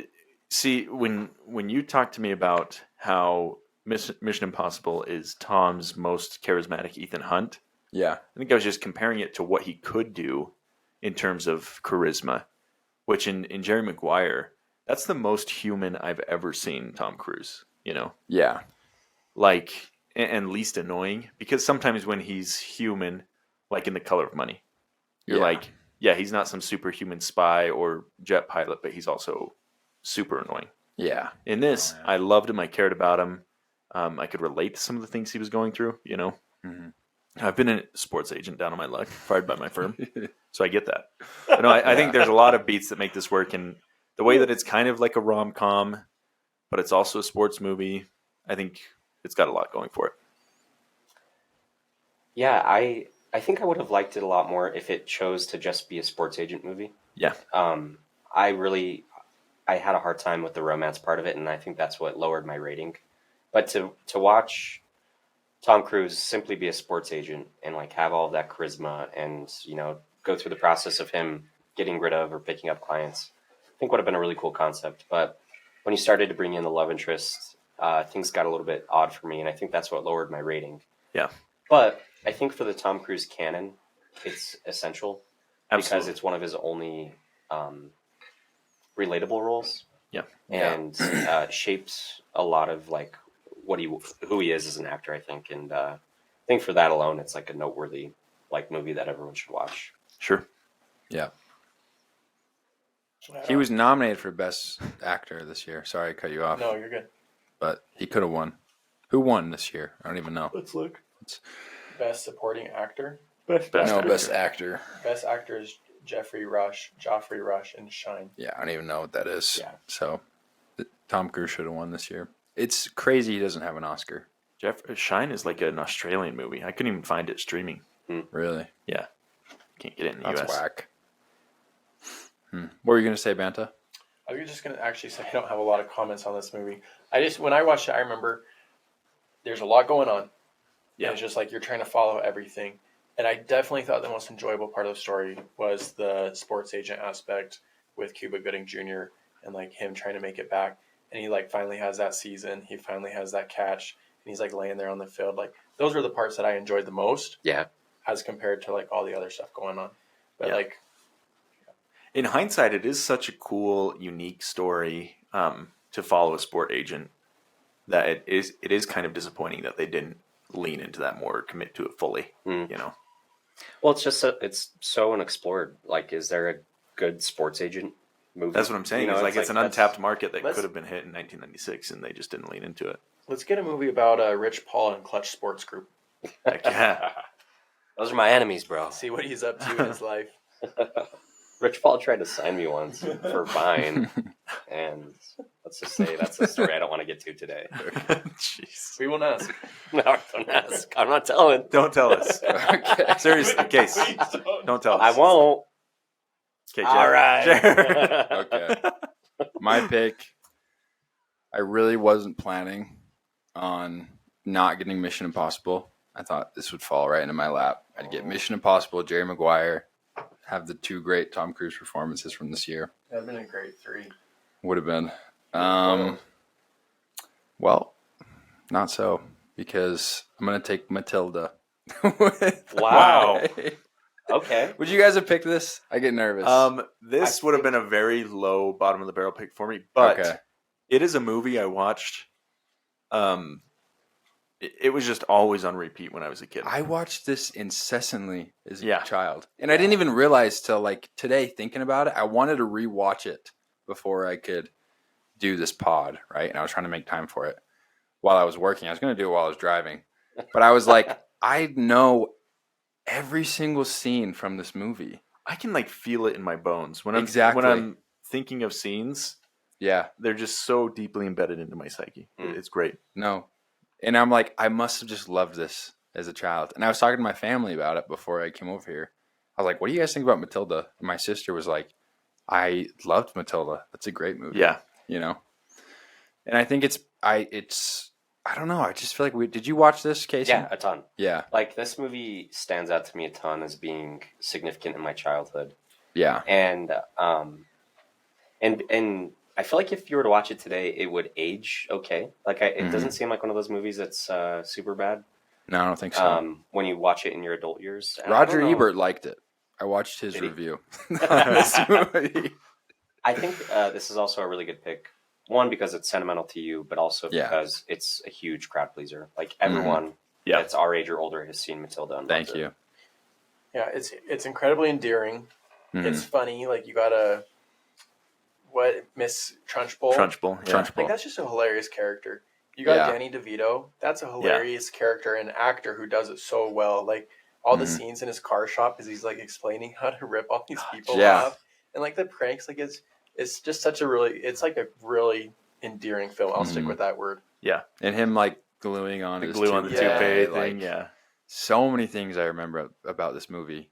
And her discovering that she has telekinesis. Yeah. Where she shoots the carrot into her brother's mouth, with the wind going and everything. Yeah. But it's a cool concept. I don't know. Like, all the reviews for this movie were like, it's great. Kids will love it. And I think that's just so true. Matilda just has telekinesis for some reason, but she's also just incredibly smart because she read every book in the library, That one scene where she's doing the math, Miss Honey is like the teacher. She's also a great actress. She's in like that one movie with Brad Pitt, Meet Joe Black. Yeah. So I think one of my first crushes when I was a kid too, Miss Honey. She's also in The Girl with the Dragon Tattoo. What? Schindler's List. Spider-Man and Spider-Man 2, Amazing Spider-Man. I don't even know who she would be, but are you serious? In Girl with the Dragon Tattoo?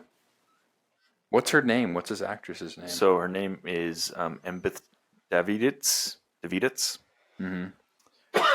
She's Annika in Girl with the my Dragon gosh, Tattoo. I'm thinking of somebody else.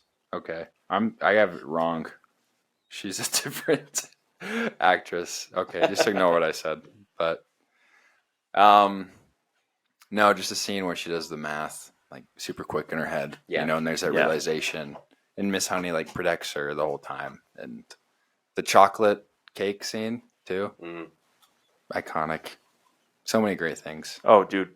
Oh my gosh, chocolate cake scene. Yeah, that's the chokey. Yeah, I even remember like the flashback where they're like explaining why Miss Trunchbull's so bad, and it's like there's a kid who snuck 2 Skittles into school, and you see him like it's a close up of him putting the Skittles into his mouth, and her like grabbing him by the legs and throwing him out the window.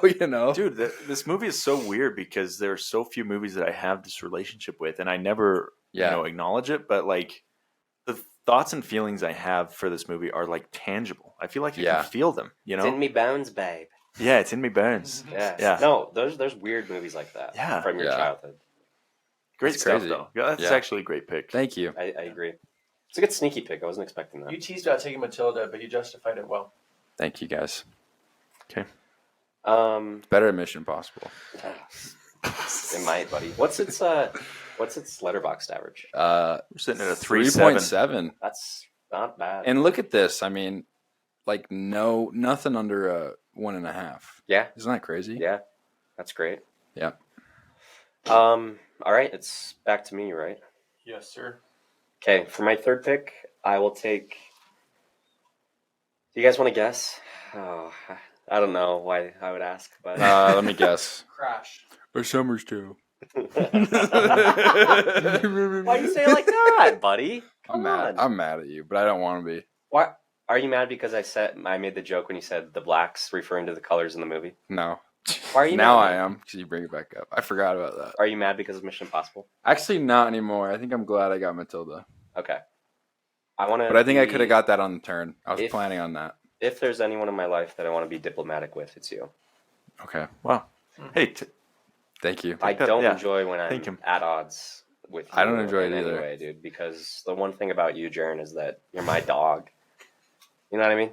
Yeah, no, I know you. Out of the three of You're my us, dog who would too. you most prefer to be at odds with? I think when me and you have something going that's negative, it hits really well, and it like satisfies this part of me that enjoys a slight bit of contention. I do love that, yeah. Yeah. You don't like that with me, though? No, I do. But ever since Dude. I'm sensitive to Eden. Oh, yeah. And any property of you hers guys I are don't want getting to a vandalize. bit too close. We text a lot. And the Yeah, last thing I know. the last thing I want to do is have to text Eden Bodine and say, hey, me and your boyf are not doing good. So Eden, I if like you're listening, I'm drafting for you. Eden, if you're listening 2 hours in, I need you to stop. Are we 2 hours? We're at 1:40. Wow. That's crazy. I need you to stop communicating Time with flies Kasen. when you're talking about cinema with the bros. Yeah. Mm-hmm. It is flying. I liked the reel you sent her about the, what was it? It was like, send this to someone that you're thinking about right now. And it was like, Oh. snowflakes falling. I thought it was like the most special girl in your life or something like that. Yeah. I get those have been popping up on my feed, and never send them to Carlisle. you sent me one the next day I think I probably that I thought you had sent to Eden because we were talking about it the night before. I woke up to the message. Yeah. I was like, I really hope he didn't send that to Eden because it was cringy. No, it was just different content. Oh, yours. If I sent it to you, it was probably like, send this to someone that you want to like. Yeah, something. Mm. All right, for my third pick, I'm going to take a movie called A Summer's Tale. Can you say it in French? I can't, so that's where I was actually going to refer to you. I don't know. Yeah, something like that. Quantité, I think. Yeah, Quantité? I know, yeah. I don't know. I don't speak French. A Summer's Tale is a film directed by Eric Romer, who I actually believe is big in the French space. I don't know if you guys could confirm that, but I've heard him being listed as like a notable French director. I think all of his movies are French. I could be wrong. I'll do more research. All of his into that. movies are like A Summer's Tale, A Winter's Tale, A Spring Tale. He has a series of those for sure. But okay. A Summer's Tale, it's a really low budget, very simple film. It basically stars 4 people. Yeah. But it's a French film, and I normally don't love foreign films, but because of this year, I was trying to like venture out and watch some movies that maybe could bring something to the table. Yeah. And it actually turned out to be one of my favorite movies of the year. It's a 5-star for me on Letterboxd, and it's not a super strong 5-star in the sense that I think it's a very moving, impactful, emotionally impactful film. Yeah. But I think I liked it simply because it transports you to a place and makes you feel like you're there experiencing what the character is feeling for 2 hours. Yeah. And it's fun. Like, for no other reason. It's just fun, and it's beautiful, and it's visually stunning. And the story is just about a college graduate who vacations in the south of France for a few weeks before he takes an internship. And while there, he meets 3 different girls and has this love. It's not a triangle. A hexagon? No, that's 6. What's 4? Quad? Square. A love square. Wow. That's bad. Cut that. Me mind went.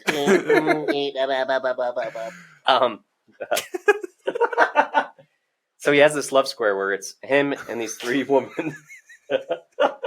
Okay. And he's basically, the entire movie is him spending time with each woman and deciding who he wants to date, who he wants to be with, and being stuck. Not being able to decide who he wants to be with. Austin? Yeah. I can't continue, dude. I can't continue. That's a good description of it. The beautiful part is it's hot people in the south of France on the beach, walking and talking for 2 hours, and they're all really attractive people. The first woman that he meets, who is probably the last woman he's shown with. I can't with Austin right now. He's 7 episodes. What are you laughing at? Margot is one of the most beautiful women I've ever seen. I agree. Movie. Yeah. You liked this, right? I guess. I liked it. Here's the thing, though. I had issues with it because, first of all, nobody walks that much. Yeah. Right? Straight up. They're like literally just walking the entire movie. No, have you? I don't care. I mean, outside of the people walk, dude. No, nobody walks this much. Branch out, man. Yeah, so it's good. I enjoyed the conversation of it. Yeah. It's kind of maddening because this guy's a total loser. He's a douche. Yeah. He's a douche. Like, he's a pick-me, too. Yeah. The problem with me is that, like, I just can't love anybody because I need a certain type of love, and I don't get that, so I can't love anybody. Yeah. It's stuff we would have seen. And it's like my music. Like, I just love my guitar. Yeah. When he, like, goes to the one girl's house, the second girl he meets, MILF, that Margot sets him up with, first thing he does is grab the guitar. And she's like, don't mess with that. And he's like, no, it's okay, I can play. And he just, like, plays her a song. Like, he only writes Pirate's Tale songs. Where it's like, and he just, like, gives her this song that he wrote for his, like, sort of girlfriend. Yeah. What's her name? Lena. Mm-hmm. And I'm like, there's just no way that these 3 girls are this attracted to this dude. You know what I mean? And just throw themselves at him. Yeah. But it's cool how it's 3 completely different relationships. Yeah. And whichever one you're most attracted to, I feel like people will view this movie differently. You know, I wanted Margot. I wanted the person who, challenged Gaspard, like, intellectually, who he had, like, a real connection with. Like, it just seemed like they had real, like, soul ties, you know? And Margot's obviously the hottest, too, as well. I agree with you. And I'm like, he's an idiot. They literally had to nerf her by giving her a boyfriend, right? Or else this movie would have been, like, 20 minutes over because he's picking Margot. For sure. And I feel like that's where his allegiance was the whole time, you know? I agree. But it was just the boyfriend thing holding him back. But he was kind of a wuss. Like, bro, just go on all the trips with all these beautiful women. You know what I mean? Like, and have fun. It was just like a stupid conflict. And I'm like, it's just like, it's he's a little bit insufferable through the movie. But I agree. 100%. But it's cool. No, I like it. It's the director he's great. Yeah. You know, and the way he films this and the tone that it has. And the setting is really cool. France. I don't know if you guys have been there, but Austin, are you okay? I'm fine. Okay. It has a certain je ne sais quoi, the movie. Yeah. It uses natural lighting better than any movie I've ever seen. Like, I agree. Yeah. Just what do you think of Margot's outfits? MILF. Okay. That's a good descriptive word. Yeah. What about her one hat that she has? Incredible. That one? Pretty cool. Yeah, I love that. Yeah. Like, I love everything she wore. The style was incredible. What about the white button up on the beach? Oh. Have you communicated this to Carlisle? I don't know if I talked to her about. Oh, yeah, I did. I think I did talk to her. Did you watch any of these films with Carlisle? No, because we've been watching Mindhunter together. Oh, that's a good show. Yeah. Fincher. Fincher. Yeah. Love it. Okay, yeah, so cool. That's what I have to say. I'm glad we have a movie me and you can just talk about. We connect on this, man. We can This is a rarity. We can just tune these guys out. Yeah, dude, these guys are watching American films. I can't. It's bugging Austin so bad he can't talk about a French film. No, I was ignoring because I want to watch this and I don't want you bitches to spoil anything. Oh, so you can. I don't think you need to. You don't think I need to watch it? No. What'd you rate it? Dude, you just like get it. 3.5, 4. 3.5, 4. Kasen gave it I mean, 5, it's like and I that don't know. alone It's makes me wanna it's watch like I'm never gonna watch this again. The fact that Jaron thinks his opinion means more to me than yours does, that's insane. That's actually insane. Oh my gosh. You guys are both my MFing dogs, dude. That's the thing. No one barks louder than the other in this dog kennel. That's true, man. I think maybe you'd like it. Yeah, I might. I think you'd love it, dude. Sorry, well, I didn't spoil anything. I don't think. I honestly genuinely didn't. was not paying attention. Okay. So you're good if you. Okay. Parker, take it away. Take it away, bro. It's like in Harry Potter. That's what I was trying to do. Take it away, bro. Take it away. The reason I was laughing It's gonna so be hard a bumpy ride. was because you were embarrassed about not saying square, and then your embarrassment, your coping method was to take it over the top, but then you got embarrassed with that. It was just great. Yeah. That's good. Okay. Whose pick? It's mine. Your pick. I'm like really torn. I'm looking at the list coming together, and I'm like trying to decide what direction I go. Yeah. And maybe I just take something from the bottom of the barrel for the popularity. Oh, don't do what I think you're gonna do. Maybe I do just something I want to do. No, I'll actually take a movie called Irma Webb. Jeez. Okay. Wow, that's a thought it was Austin. Irma Vep. Irma Vep. They say Irma wep. Vep. They say wep in Okay. the French do. Irma Webb. Yeah, these guys talking about a French film like they even know. Yeah. Jeez. It's actually pronounced Irma Wop. Yeah.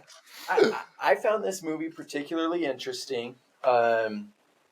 It's directed by someone I've never even heard of before in my life. Olivier Assayas. Who knows? You haven't heard of him? Yeah. Just kidding. But basically, it's this Chinese movie actress gets recruited by this obscure French director to come star in a French remake of like a classic Paris movie. And there's just a lot of like, I don't want to say backstabbing. There's just a lot of like tit for tat. There's a lot of stuff going on. It's exposing like kind of the stuff that goes on behind the scenes of making a film. And she's like trying to find her way through this. She doesn't speak French. Everybody around her speaks French a lot. And it's really unique because it examines the film industry in a very interesting way. Like there's a scene where there's a interviewer interviewing the main character, Maggie. Maggie Chung is the Chinese actress. And he's like trying to get her to diss on French film, and she won't do it. Like she's talking about like, no, you need different genres, you need different styles of film, and like you can't have everybody just doing the same thing. And all he wants to talk about is Jean-Claude Van Damme movies. Yeah, he's good. And like, but that's this interviewer like won't let it go. But like these kind of interactions keep popping up that they criticize the Batman Returns trilogy, but they're basing a whole film's look off of Catwoman. Yeah. Or they're criticizing like the big budgets of American movies that are for nothing, but then everybody's like so jealous when later in the film someone's going to go and interact with like an American director, and it's like the coolest thing ever for a big budget film. And there's a lot of like these cross references, and it was just really interesting, and it was filmed in a cool way. And I will always watch a film from now on, Maggie Chung in a full latex bodysuit, Yeah. creaking her way through the different scenes. But it was It was introspective. It was interesting. It was artsy, and like a lot of people aren't going to have seen it, but I found it to be like a film totally worth watching that talked a lot about film itself. Yeah. And I think we've talked a lot about how these movies have aged, and I think that one particularly has aged very well. When you're kind of analyzing the things you don't like about the film industry and the direction that film is going as a whole, but then you also have to acknowledge how those things shape film in its current form and how you kind of have to adapt to those environments. And so I really liked that about it. I also liked it's beyond like a movie about filmmaking. It's just a classic fish out of water tale. And Maggie Cheung is so radiant and graceful in that fish out of water role that you're just like, I was completely enveloped with her character. And I was like, man, I'm just here with her experiencing all of this, and I feel what she's feeling. And I just thought it was done very well that way. But yeah, it's clear that Assayas maybe wasn't content with the direction that film was going, or maybe he was, and he had to acknowledge that he had to change his films up for that. But I really enjoyed it.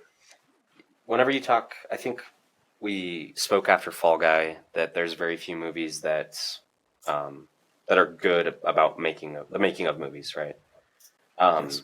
And I think Irma Vep really nails this, like the behind the scenes of probably not a big studio movie, but a smaller indie film, and the like inner politics that go on behind the scenes. How many people are kind of like competing against each other in certain ways. And I thought this was a really beautiful film, and it made me want to be part of the LGBTQ community in France in the mid-90s. I just felt like that was a good vibe. Yeah. Great vibe. A lot of people that would hate me for majoring in professional sales.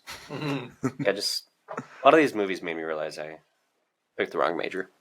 Should have done stand-up comedy. That's your major. Sorry. You'd like Swingers. It's about that. Yeah. Jon Favreau's a comedian. Cut that comedy part. But yeah, I do want to do stuff. Yeah, I should see Swingers. I'll mark these and then check all of these cuts with you just to make sure you actually want them. We're not cutting. Oh, no. We're not the cutting only part anything. that I think you should cut is... Well, don't reference it now. Yeah. I don't know if there's any, really. No, there is a part I'm definitely going to cut. But Okay. What? when I said the C word 3 or 4 times...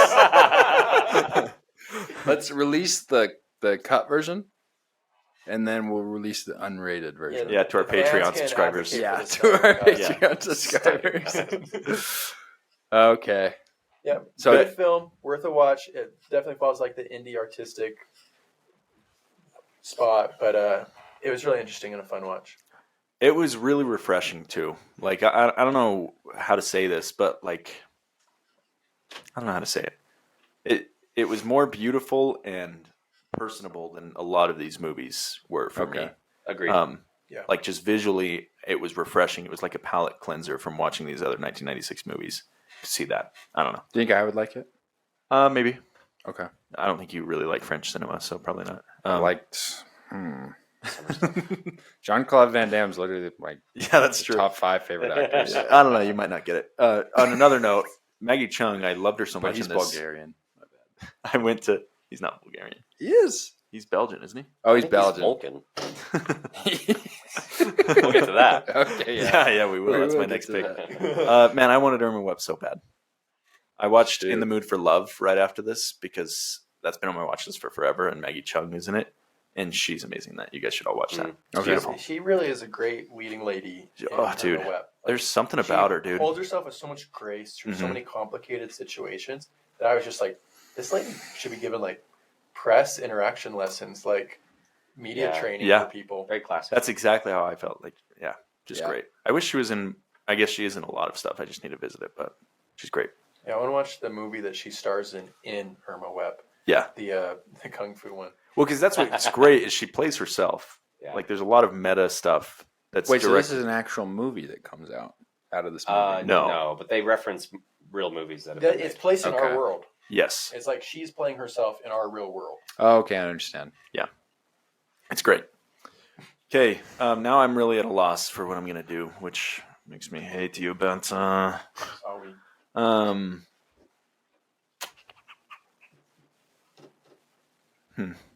Okay, here's what I'm going to take is Heart 8. Okay. Oh. This is a movie that I did not love. Okay, I want to acknowledge that. But it was PTA's first movie. got us started off on one of the greatest filmmakers of our time.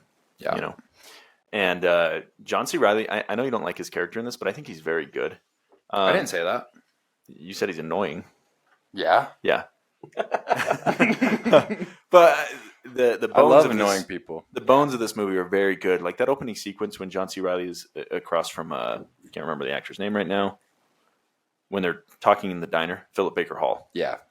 I just think I was watching it because I know this doesn't have as much critical acclaim as the rest of the PTA movies. Mm-hmm. But that opening scene, I was like, this is PTA's DNA, and this is great. Like I'm loving this, you know. Yeah. And then it kind of loses its identity throughout the film, but a lot of those shining moments that are just great, and I enjoyed those parts of it. Yeah, I agree. It's like pretty much 3 different movies. Yeah. You know, where he's recruiting him to go to Vegas. We don't know why.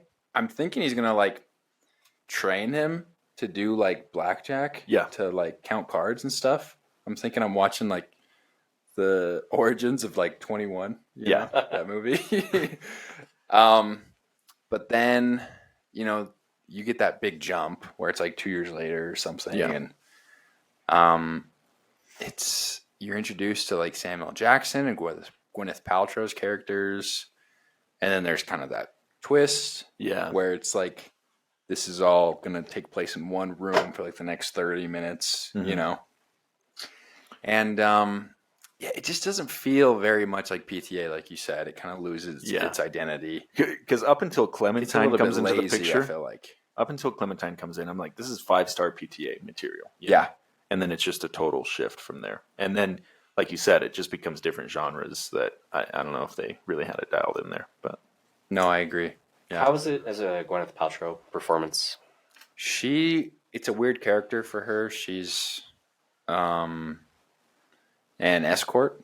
She's not an escort, is she? No, she's like a waitress. She's a waitress, but she's also like a cheater or whatever, a drug addict. Well, I think she might be an escort. I think that's referenced. Well, I mean, because she does favors for money. Yeah, but she's not an escort. Yeah. I think it was a one-time. Yeah, it's like it's a one-off thing. Okay. Yeah. It's I don't know. Gwyneth Paltrow was good back in this. This is her era. Yeah. Yeah. For sure. I mean, she's in like The Talented Mr. Ripley the next year. Mm-hmm. You know, she's way better than that. But she's okay. She didn't stand out. Her character's I not don't great. know. It's not a good character. And her it's character not a great kind of acting character.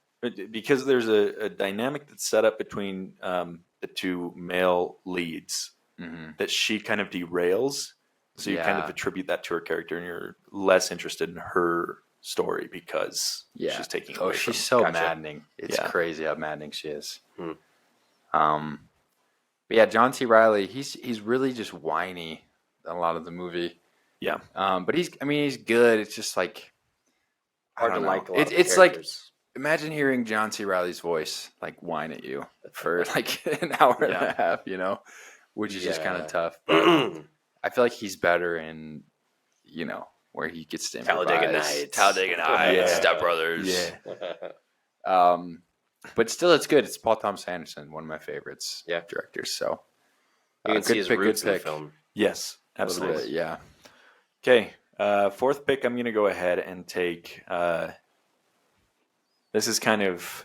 I have better options on the board that I like more, but this is more of an experience movie. I'm going to take Crash, Cronenberg's Crash. Okay. Wow. Wasn't expecting this to get picked. I'm excited for you guys to talk about your experience. Yeah, mostly because I wanted content. But we watched this on Monday night at Banta's house.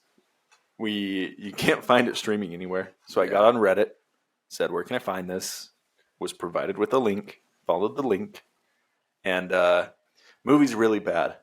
Really bad. Really? But it's so bad that as an experience, just watching it with your buddies and all being like grossed out and I don't know. Yeah. What do you guys think? Aroused? Yeah. I saw your stance. There were several points throughout the film where Kasen got on the ground and started humping Banta's new floors. Which was awesome. Yeah. I mean, self-expression comes in many different ways. Yeah. Emphasis on the comes. Jeez. The movie is really interesting, like because like the basic concept of it is two people who are so unfulfilled that they go to some weird ways to try to find satisfaction in their life, especially sexual satisfaction, and they find it through they start to find it through machinery, cars, car crashes, and it kind of like it falls into this rabbit hole and gets weirder and more intense, and like you don't know if they're like just trying to commit suicide or just trying to get a hard on. Yeah. Like, and it just. And what's the difference between that? For them. No, but genuinely, that's where the story trends. It's like teetering that line. Yeah. It's like it gets to the point where the most sexual thing you could do is die. Yeah. And it's just like I couldn't tell if I hated it because I was a prude or I hated it because I was normal and didn't like it just for the fact that it was so weird. Yes, Yeah. I think it's the latter. Yeah. Yeah. Okay. Are you guys curious to watch more David Cronenberg? No. movies? I am actually. Yeah. Just The Fly. Body horror. The He's. Fly. David, I've seen The Fly. It's pretty good. Here's the thing. He's famous for his body horror, and I was like, that's something I could definitely get interested in. Right? I don't like body horror, But It there's a gets under scene my skin. where a woman has a scar down the back of her thigh, and Not like a scar. It's like an open wound. It's Yeah. a fissure. yeah, and our main character, while he's trying to please her sexually, like starts licking it. Right? Yeah. He's making contact with this He wound. eats out her scarussi. Yeah, her scarussi. Jeez. But I was like, that's enough body horror for me. Like just seeing a mangled body being, interacted with, I'm like, I don't need that ever. So I don't know if I'll visit Cronenberg. Okay. Yeah. I think I've never really been curious to watch. this is one of those really odd movies where I think if you're a fan of like cinema in general, like if you consider yourself a cinephile, I think you have to watch this movie in a really weird way. I think it's referenced. I've heard it referenced a lot on the podcast that we listen to, as being like a really influential movie, and it's extremely disturbing. If it's basically picture the weirdest thing that someone could have a fetish over, and then watch them explore that fetish for 2 hours With your buddies next to you. Right next to you. And I don't know that it's like a badly made movie, but I just think the content is so odd to the point where it's like I can't rate this higher than what I did. Well, it won Best Picture in 2004. In 2004, yeah. Yeah, that's Charlize Theron crash, Yeah, right? yeah. I would like One to of the see her worst in Matt Oscar Dillon. wins ever, Yeah. notoriously. One of my critiques of the film, and maybe it's on purpose, and like it's me missing the point, is every character was like so dry, Yes. Yeah, the character sucked. Really? and like just the way their character was written, like I truly believe that there is like a really interesting potential to the plot of the film, the idea of the film, but like James Spader was Oh my gosh. like, I hated every single time he was on screen. Really? Like he looked every single scene like he'd just been hit in the head with a baseball bat. That's a great point, yeah. The other guy had some pretty good energy though. With his like yellow fingernails, that guy. He'd be like driving and he'd look in his rearview mirror and just be like, and I'm like, that's literally me. I know. What was that character's name? It wasn't Seagrave. No, Seagrave. Seagrave. Crash is one of those experiences that I'll never forget watching. I know. That's why I wanted to include it. It's a just good pick. for the fun. Hey, don't knock anything over. We're not stopping. What is that character's name? Vaughn. I'm going to start calling you Vaughn. Vaughn was probably the character with the most character. Yes, absolutely. I think he made it watchable. Just extremely weird. But all of the, Kara Unger, what's her name? The main female blonde. Michelle or something? Holly Hunter, Helen Remington. No, it's the other one. Arquette. Kara Unger is her. Like, Oh yeah, Deborah Kara Unger. Yeah. Yeah. She was borderline unwatchable in this. Like, Oh yeah. no personality. Like, I just don't get the point. Her and James Spader being the leading couple and being the two most unwatchable people of the film just puts it over the top of like weirdness, unenjoyable. Yeah. I just wonder how much of that is intentional. Because you watch a Lynch film, and I don't get any aspect of any Lynch film. I am man enough to admit that is cinema that goes beyond what I'm able to enjoy. Yeah. Or appreciate, I should say. And so, like, this works for a lot of people. So is there intentionality behind making those bland characters and making the concept bigger than the characters? I don't know. But something to think about. I think it has to be, because I'm looking through Letterboxd reviews looking for like a single person who's like on our side of this film. And it's just people raving about the film for its weirdness, its abstractness, and like the acting. They're just like, everybody is so hot in this film. Yeah. I just can't even believe it. I'm just like if they weren't nude, like there's no other aspect of them being hot. Spader's outfits, man. His sweater and pants, dude. There's no charisma, though. You're not drawn to anyone from their personality. Absolutely. Yes. But I think that in itself is an experience. Like going into a movie just to be weirded out and to interact with characters that you will never see in real life, I can appreciate that. And so I get if people like it for that reason. I don't. Yeah. You know? So I agree. I think you summed it up really well. Okay. So that's my fourth pick. So Banta, back to you. I'm at another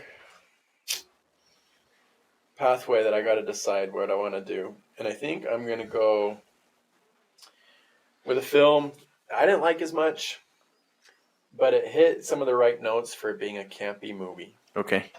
And it was the movie Twister. Okay. Good prep for this summer, man. We've got Twister remake coming. Twisters. With Glenn Powell, and I think that will be better, of course, than this one. But like, and back to our conversation about camp earlier, like this is a very campy movie. Like CGI is pretty horrible. Like the decision making is pretty horrible. But I watched it with my parents and like my younger siblings. You watched this recently with them? Yeah, it was like a Sunday night. Like they asked what I've been up to, and I talked about preparing for the podcast. They're like, "Oh, are there any movies we can watch tonight?"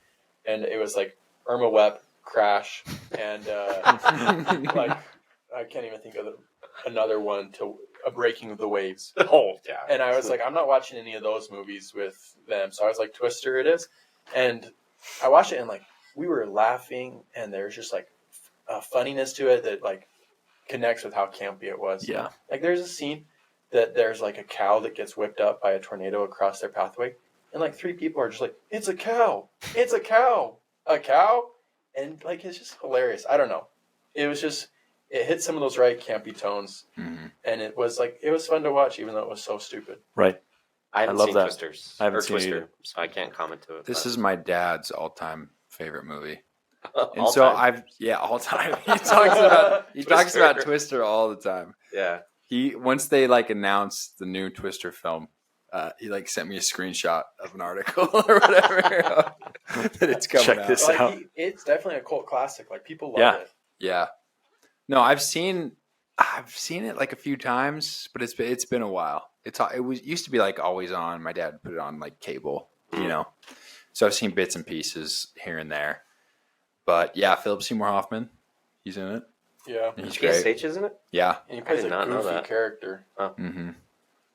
But yeah, I can't really speak much to it. But what's the average on Letterboxd? 3.2. That's good. I mean, you know, for how like actually bad it is. Yeah. People just love it, I guess. Okay. Well, it's a good pick. Kasen, you're up. Back to K-Dog. What up? What it be? Yeah. All right, for my fourth pick, I will take a film called A Time to Kill. And I really enjoyed watching this. I think it is the lesser of the two. I guess there's several courtroom dramas from this year if you include like Mississippi. I can't remember what it's called. I don't think any of us watched it, but I think there's like 3, 4, or 5 actual courtroom dramas from 1996. But this compared to Primal Fear, I liked Primal Fear quite a bit more. Although A Time to Kill, which you didn't watch, did you? Mm-mm. You've seen it though? Yeah, I've seen it. I think it's a really fun movie to watch because it's a very early Matthew McConaughey role. He plays a defense lawyer for a man in Mississippi who murdered. It's a black man that murdered 2 white men that raped his daughter, and he defends this man and tries to get him, off from the death penalty. by justifying his actions of killing the guys that raped his daughter. And I don't think it's as interesting for the courtroom aspect, because I think a lot of the court stuff is pretty inaccurate. And at the end of the day, it's like, this guy still killed people. Like, I don't know how innocent you can be if you kill people, right? Even though those guys that he killed did horrible things. But it's a really fun movie to watch because McConaughey has a ton of charisma, and Blindside lady, Sandra Bullock. Sandra Bullock. Jackson. Sandra Bullock is hot in this movie. Like one of the hottest. She was big back then, man. Yeah. In the 90s, Sandra Bullock was hot, and so she was really fun to watch. Samuel L. Jackson played an incredible role, and overall, it's a very emotionally touching movie that will really hit you. You know, kind of putting yourself in the shoes of Samuel L. Jackson and saying, like, yeah, I would totally do what he did. Like, I can understand any father taking those, taking those steps to do what he did. Yeah. And there's a very famous kind of towards the end of the movie when Matthew McConaughey gives a very famous speech in court that's very moving. He cries for real. I guess it was that emotionally impactful for him.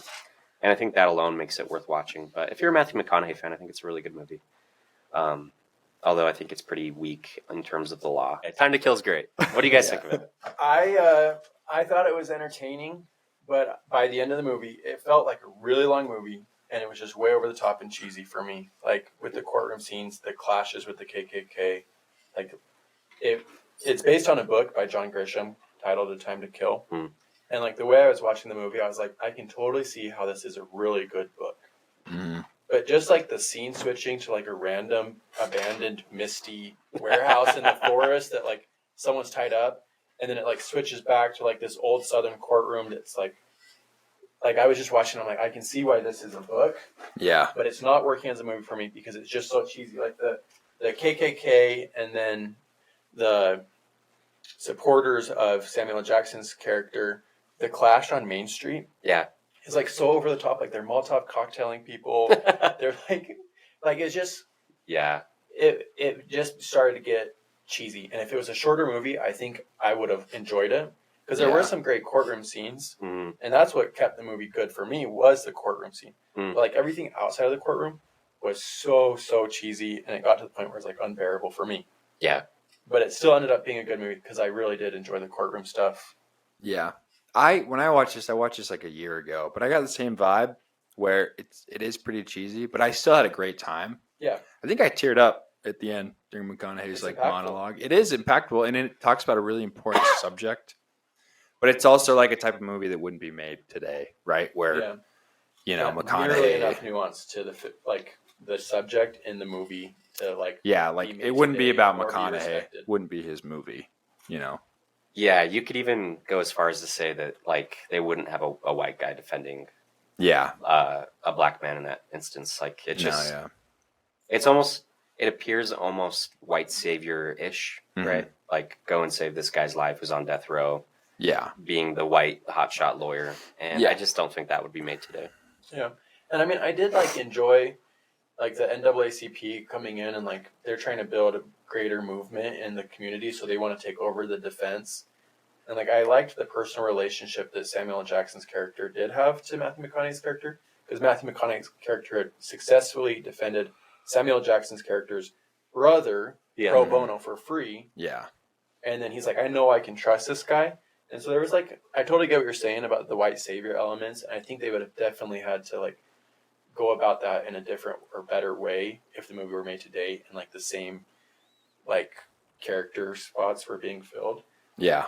But it definitely is very 90s sentimental, oh, we just cured racism with this movie. Yeah, that's a great description. It's a very it's cheesy in that aspect, and it's still good though. It's a good movie. And Sandra Bullock's hot. I mean, dude, she's driving the little convertible, and I'm like, hell yeah. Yeah. I was like, Matthew McConaughey, please cheat on your wife for Sandra. That's what I was gonna ask. Did you want him to cheat? I was no. I didn't want him to, but I was like, I get if you do. I was like, no, don't. Don't do it. I think that's got to be the formula for a movie like that is it's okay if it's a white savior movie as long as there's a hot chick in it, right? Yeah. Okay. Yeah. Blindside. Sandra Bullock Blindside. again. Yep. And okay. Go ahead, J-Dog, take my it away. pick. So I got 2 here. Yeah, last two. This is what I'm gonna do. I'm gonna pick a Danish film that I watched the other day. Pusher. Called Man, I was gonna watch Pusher. this. The movie rocks. Really? Dude, it is awesome. I would have picked it earlier, but like none of you guys have watched it. Mads Mikkelsen, man, anything that he's in. Dude, Mads Mikkelsen's super funny in this. And I won't spoil anything, I guess, at all about this movie, so that sucks. Because you guys will probably watch it. But it's got a 3.7 rating. The main character, he's like really charismatic. He's great. Like he carries the film pretty much. But it's about a drug dealer who gets in a bind and he gets more and more desperate as the days go on. It takes place over like 3 or 4 days, pretty much. But like it's shot where like you know which day is Friday, then it goes to Saturday, Sunday, you know. Really easy to follow. There's subtitles. You'll have to get past that, you know. But I just thought you watched the whole thing in Danish. No subtitles. Yeah. No. You know, I was picking up bits and pieces. It's actually pretty similar to English. Or maybe they were just speaking a little bit of English in there. Oh, yeah, Danish is similar, yeah. Yeah. I could tell a few I think parts. there's enough like words that became popular, like their invention was in English, so they got carried over into different languages. Yeah. It just stayed English, and just like their phonetic spelling got changed. Yeah. So Like okay. fart. Yeah. Yeah. But also Danish Shark. Danish is one of the easier languages for an English speaker to learn because it's in the Germanic family tree, like us. So this guy isn't a drug dealer. He's a drug pusher, right? Okay. So he's like the middleman or whatever. So he's already kind of in a bind. He owes this guy money. And have you guys seen 2012? Have you seen it? Yeah. You know the Russian guy? Second or reference whatever? to 2012 Listen, on this pod. That's insane. that guy's in it. The Russian okay. guy. He's Okay. like the guy who gives him the drugs or whatever and loans him some money. But, you know, he gets in deep with this guy and stuff goes bad. And he's just trying to, like, find the people who owe him money so he can raise the funds or else, like, bad stuff's going to happen. His girlfriend's pretty cute. So that's a plus, you know.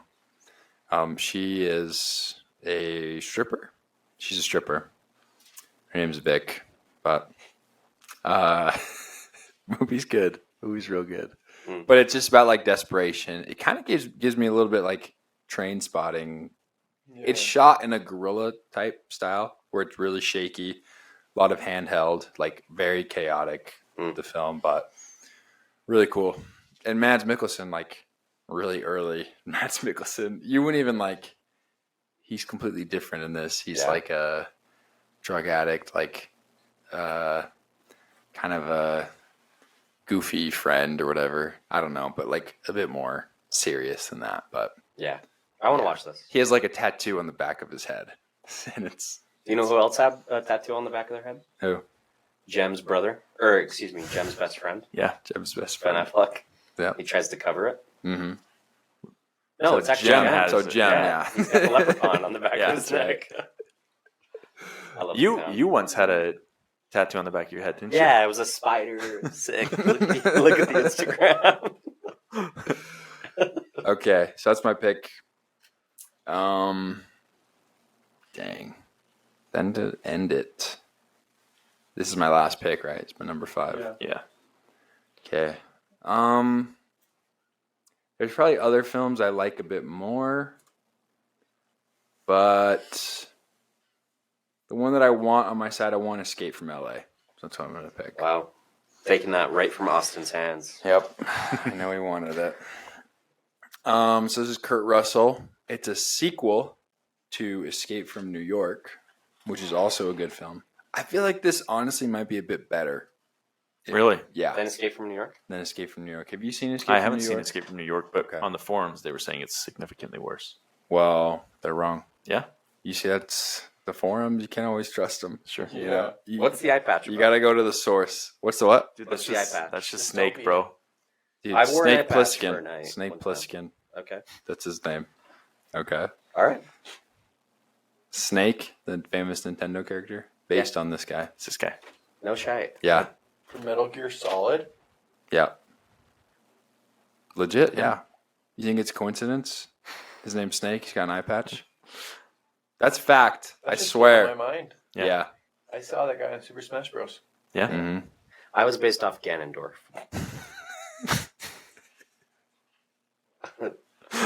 Okay. Directed by John Carpenter, right? Was there another John Carpenter movie that we drafted from this year? I feel like we were talking about From him 1996? like You 2 hours referenced ago. the Thing at some point. Oh yeah, We might have talked about that before we started the podcast. we talked about another movie. We though. got here at 7 p.m. It's now 11 p.m. So time is just Oh yeah, jeez. it's working for us. So in the first movie, like New York has become this sort of like prison that is there's walls around it. So anybody who does anything bad, they just send them to New York, where it's like a lawless type town. We should Right. do that now. Sounds sick. Do you guys think so? Pretty much. San Francisco, bro. Oh, for real. That's true. So I guess the same sort of thing happens with LA, where there's like an explosion or something, Yeah. and downtown LA or whatever gets cut off from the rest of the world, and then they just send all the criminals there or whatever. They give them the choice though if they want to do the electric chair or go to LA. Go to downtown Yeah. LA. So there's a scene where he's going through a hallway and there's like a bunch of people getting the electric chair. I actually kind of want to watch this. No, dude, the beginning is really, really cheesy. Oh, it's crazy. Yeah, I was like almost out. Yeah. I'm glad. Thank goodness You stayed. I stuck through it because there's some really cool scenes. You act as if it doesn't stay cheesy. There's a scene in here I get used to it. where the main villain makes Kurt Russell Snake go back and forth on a basketball court and make these layups It checked out. to save him from execution. Yeah. So he's like, you need to. I can't remember the rules of it. So here's the thing. I would have Ultimately, Kurt Russell hits a fadeaway half court jumper. Yeah, Rudy Gobert. No, he throws it full court. Okay, Right yeah. hand. Nails it. That saves his life. With gloves on. Yeah, it's amazing. Also, and you can tell like this guy can't ball, you know. He's going around there like Banta, you know what I mean? Hey, Just like, I'll admit that's probably true. I just said if I had to make 10 layups in a row Mhm. to save my life, I would be dead. I'd be shot. Well, nobody has So- survived this. This that is what treatment. happens. You get 10 seconds. You start at one end. You have to make a layup in 10 seconds. And then if you make it, the clock resets. Oh, it's a pacer test. And it's like a pacer test, exactly. But you only have to do it 3 times, I'm pretty sure. No, it's 3 or gotta be 4. more. It's got to be Because more he than gets that. the layup, and then the next one's like a short jumper. Okay, so it's 4. Yeah. The next one's a 3 or a half court shot. And then the last one, he just has to grab it and chucks it and he makes it. But like 10 seconds, that's not bad. No, like if no, you're in it's really shape, not. like I could go get it 5 seconds, Yeah. you know, Yeah. and then go back. I don't want to like, applaud myself or whatever, right? No, This is you a just got- total. You have heat this is- culture. This is a totally reasonable thing, and it's cool. He gets it. I mean, I won't spoil it. Maybe he does. Maybe he doesn't. Right? If you want to watch this, beginning though, dude. Though, when I got so sick of the hologram stuff, Oh my goodness. Yeah. oh, you're such an idiot. You really Yeah. think we would be here in person, and it happens But like honestly- 3 times in a row. Honestly, it's a great payoff by the end. yeah, no, the end wait. is good. Won't I was spoil like, it, but I when it knew comes that's back what around. was going to Yeah. happen right there. You're like, man, that kind of rips. I think That I is almost so said bad. something about that in my review, but Yeah. yeah. This movie shouldn't work as well as it does, and it is so cheesy you can't give it enough credit. Yeah. Like, it's still a 2.5-star movie for me. It's so ambitious, But though. are you guys big on Kurt Russell? I like Kurt Russell. In the past couple of years, he's been like, he's top 10 all time for me, maybe. Yeah. That's a really risky thing to say. Okay. But like, in terms of revisiting classic movies, Kurt Russell is up there. You guys need to watch The Thing. Yeah. That's a bona fide 5-star amazing movie Yeah. for me. Mhm. But Hopefully. yes, yeah, Jaron doesn't like that, but I haven't finished it. Yeah. I can't get through it. But the John Carpenter, Kurt Russell collaboration, they've got to have worked on upwards of 5, 6, maybe 10 movies. I don't know. Wow. Because I won't list them all off. There's Elvis, 1979 Elvis. The Thing, Escape from New York, Escape from L.A., Big Trouble in Little China. Tombstone. No, that's not that would have been a cool Carpenter. Cronenberg. Yes. Tombstone Cronenberg. And there's probably one more. There's a bunch. Christine. Yeah. Oh, there is a bunch, yeah. Yeah. But anyway, that's what makes it work, is just like Kurt Russell just being this badass. He's not acting. Can do everything. He's just doing a bit the whole time. But that's the thing is, he's a better actor, and know he can play a better role. But it's like everybody's in on the joke, so it's good. It works. Yeah. And there's some really cool stuff he pulls off, dude. He drives a submarine into Universal Studios. Can you believe that? Everything that you're describing matches the poster that I saw. Yeah. It's like him on a dirt bike with the eye patch, and everything's yellow and orange. Yeah. Can you believe that, though? Jaron asked you a I question. don't think you can. Your goblin mind can't comprehend that. Yeah. Okay. All right, so I'm out. Great 5, man. Thank you. We should write Escape from Obuasi. Yeah. I feel like that'd do well amongst GKM people. Yeah, Boko. What time are we at? We're at 2 hours, 26 minutes. Jeez. Okay. Well, I told Eden, I was like, it'll probably be like 2 hours or whatever. Well, I mean, we were delayed for 2 hours. Yeah. So. Well, I thought it'd be even less then. I mean, that's the time of the pod. Yeah. Where we're at. Yeah. I'll try to go quick with my last pick. My last pick, I will select a movie called Breaking the Waves. Okay. Talk about uncirced, man. Oh, yeah. So this movie has the Baron. Skarsgård. Alexander? The Baron Harkonnen? Stellan Skarsgård. His father, right? Yep. So, to be serious for a moment, this is probably the most emotionally touching movie of 1996 that I watched, specifically to me. And it'd probably be odd if you heard that after reading the synopsis, because it's upon first read or first glance, it appears to be like the horniest movie ever. Mm-hmm. And it's not. It's like the horniest movie, or it's the most intimate and sexual movie without like having any horniness at all. Like it's like a very pure form of sexual gratification in a very odd way. But basically the plot is that this woman in Scotland marries a man who ends up becoming paralyzed, and then to relive his experiences of intercourse with her, he asks her to go have sex with other men and then come back to him and tell him about the experiences so that he can still have like some semblance of intimacy with his wife. Yeah. Very odd. Why can't you just record it? It's set in a time before 1996. Why doesn't he just go sit and watch? Why doesn't he just go there? I thought it said in the description. Was it? It's hard to tell, honestly. Everything in Scotland feels like it's they weren't rocking like any cell phones, even like BlackBerry. Yeah, that's true. Mm. But the reason that I connected to it a lot is because it depicts like a slight version of religious scrupulosity, which is religious OCD. This woman who is being asked to do something very hard while simultaneously dealing with the near death of her husband. Has this very skewed relationship with God, and watching her interact with God is very familiar to the ways that I've thought about my interactions with God at some points. It's very like Old Testament, like if you do something bad, then I'll send plagues your way, you know? And even I find myself still thinking in that manner even today. Like recently I've had a lot of like odd intrusive thoughts about God, and like how my actions will determine me being punished in some capacity, you know, over small, simple things. And I think seeing her have this kind of relationship with God was so telling to me, in a very odd way, about like how I don't want to interact with the person that's my maker, you know? Yeah.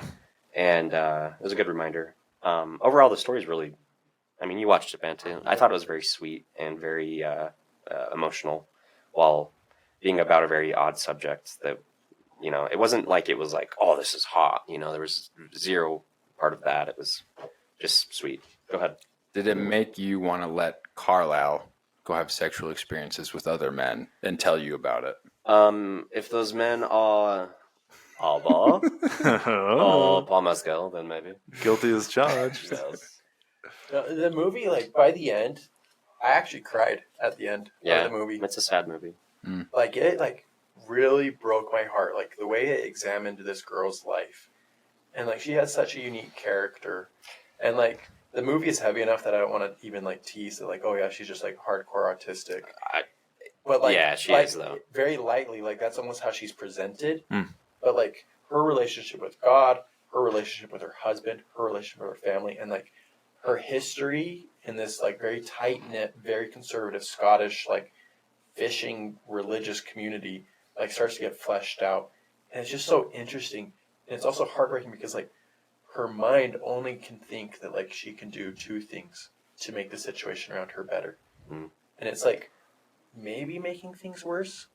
It's also, like, very sweet of her trying to do the things that she's doing, because in her mind she truly thinks that she's performing miracles for other people through her actions. And it's just like, as the movie progresses, it gets sadder and sadder and sadder. Like, I actually started the movie and was like genuinely like laughing. Like, it was happy though, the wedding.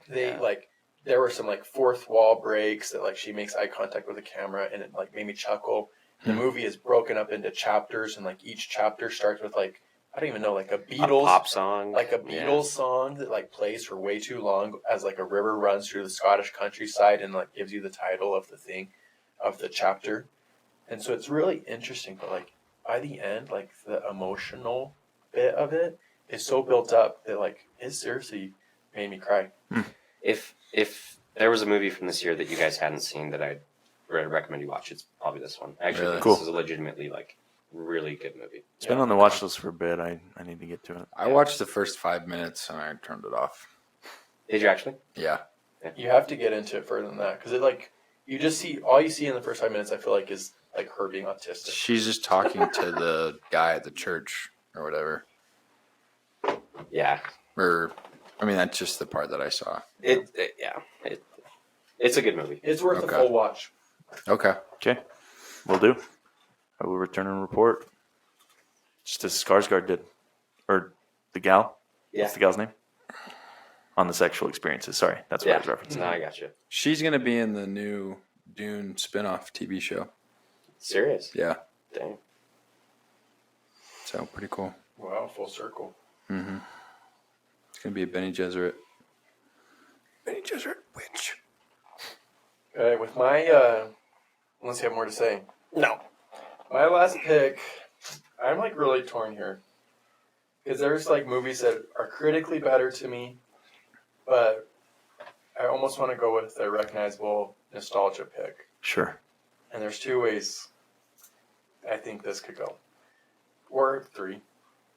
But I think with my last pick, I'm going to take Space Jam.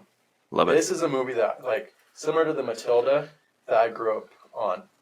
Big Looney Tunes family. My family growing up, that was like a classic Saturday morning cartoon. So Space Jam was always in the list of movies to watch. You just got the funny characters, like Bill Murray still makes me laugh in the movie, like trying to get in on the team and like don't pass him the ball. But yeah, like that's like a classic recognizable movie from my childhood that like played a big role because it was always on. But there's not much to say about it, like critically. Yeah. Because there's nothing to it. I've never seen Space Jam. Really? As a NBA fan that I am, I've never seen it. Yeah. It gave me, watching The Last Dance gave me a greater appreciation for Space Jam. I always thought it was just some kind of silly choice by Michael Jordan. But the fact that he like built a basketball complex to train and like challenge other players while he was filming this, like that's pretty cool. Yeah. But yeah, same thing, Banta. It was just always on. Big nostalgia movie. Mm-hmm. I would have picked that earlier, but I picked that in our most recent sports draft, so didn't want to do that. My 2 cents. I can't remember anything about the movie or whatever, so. I was too busy on the court. Yeah, you know. Oh, man. That's great. Okay. I'll take the final pick. I'm really kind of at a loss here. There's a couple of things I could do, but I'm just going to end up going with The Watermelon Woman, which is something I watched today. Okay. Why the chuckle? No, I just don't know. I haven't seen this. This is a very interesting movie. I kind of saw it because I was filtering by highest rated. So it's very highly rated. Yeah. I ended up giving it a 3.5. If you chuckle one more time, dude. I just thought it was funny because we all stopped giving our ratings for movies. So 1996, directed and starred Cheryl Dunn, who is a black lesbian filmmaker. And the reason I liked it was it just seemed really genuine. Like, the story is about a girl who works in a video store, and she like sparks up a romance. It's dealing with her feelings of inadequacy. She wants to be a filmmaker, and she like her relationship with her friends and everybody around her. And it just seemed really genuine. Like, it almost seemed like a documentary. Like, she's like a very autobiographical story. And so I thought that was cool. And it's just something I'm not a black lesbian living in the 90s, you know? Yeah. So I just thought it was a cool lens into something that I've never been familiar with ever. Also, great fits in this movie. She kind of dresses masculine, and she's thrown some great outfits. It's awesome. And the chick she dates kind of looks like Carlisle. Super hot. Okay. Yeah, you hear that, I Carlisle? actually saw this and saw how highly rated it was and should have watched it. Yeah, there are some things I really didn't like. Like, it seems kind of sitcom-y. It's kind of episodic. And there's some weird transitions that kind of took me out of it. But again, like, it's just, I don't know, it scratched an itch that I never knew I shouldn't say it scratched an itch that I wanted. Let's see. It just filled a role that a movie has never needed to fill for me. Yeah. If that makes sense. It does. I enjoyed it. Hey, great pick. And that's that. Yeah, I appreciate it. Okay. That's the draft. Is that it? If you had to pick someone besides yourself, whose list do you think is the best? Everyone needs to read theirs off. Okay. Because I didn't make a list of your guys'. I can read it. Yeah. Okay. Jaren, Swingers, Jerry Maguire, Matilda, Pusher, Escape from L.A., Kasen, Fargo, Mission Impossible, A Summer's Tale, A Time to Kill, Breaking the Waves, Parker, Scream, Primal Fear, Irma Webb, Twister, Space Jam, Austin, Trainspotting, Independence Day, Hard 8, Crash, The Watermelon Woman. If I had to pick, I'd take Banta's. Because I wanted Scream, I wanted Irma Webb. And I love Space Jam. So. If I had to pick one, not mine, I think I'd go Kasen. Because Fargo, Mission Impossible, A Time to Kill are like 3 fun, entertaining movies. And Breaking the Waves feels like the indie, artistic movie. Can't speak to A Summer's Tale. I honestly think all 4 are pretty even. Like, I think this draft turned out more even than I thought it would. Yeah. Which is good. I feel like we gave some really good recommendations. 4-man draft, I think, will tend to go that way where there's a better spread. You know? I feel like there's an obvious winner. Who is it? I'm just kidding. You didn't say if you had to pick someone other than yourself. You brought up the idea. I think I might go probably... Oh, dude. I might go Austin in a weird way. Like, I just really like Trainspotting. Yeah, sure. And Crash and was fun. And then Hard 8 has it's PTA, but no, I don't know.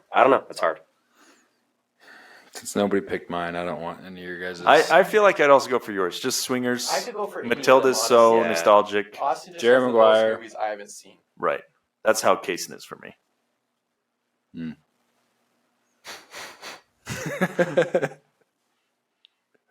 I really liked doing this. We'll put a vote out. And I think it's going to be fun if we continue doing these 4-man drafts. Picking a year was really fun.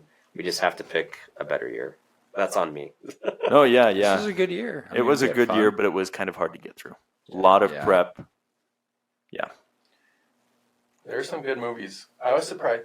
One of the overarching themes of 1996 I was surprised by was, I don't want to phrase this correctly, normalized LGBTQ plus representation. Yeah. There was a surprising number of films, like, and some of them didn't make my list just because they're not as recognizable. They're all like falling into the artistic vein. But like The Birdcage was a genuinely hilarious movie with Robin Williams and Nathan. I don't remember the other guy. He's in Modern Family. Genuinely hilarious. They're playing a gay couple that one of them is the drag queen star of the club that Robin Williams' character owns.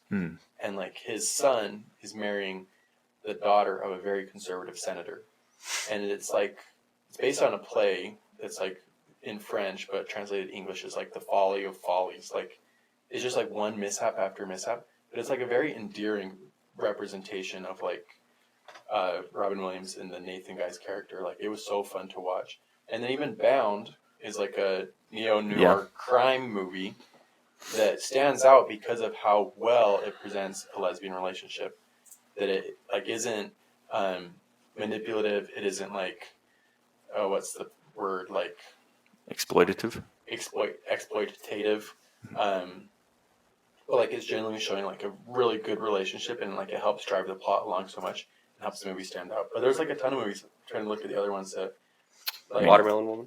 Yeah, Irma Webb. Crash to an extent, but I feel like that's more.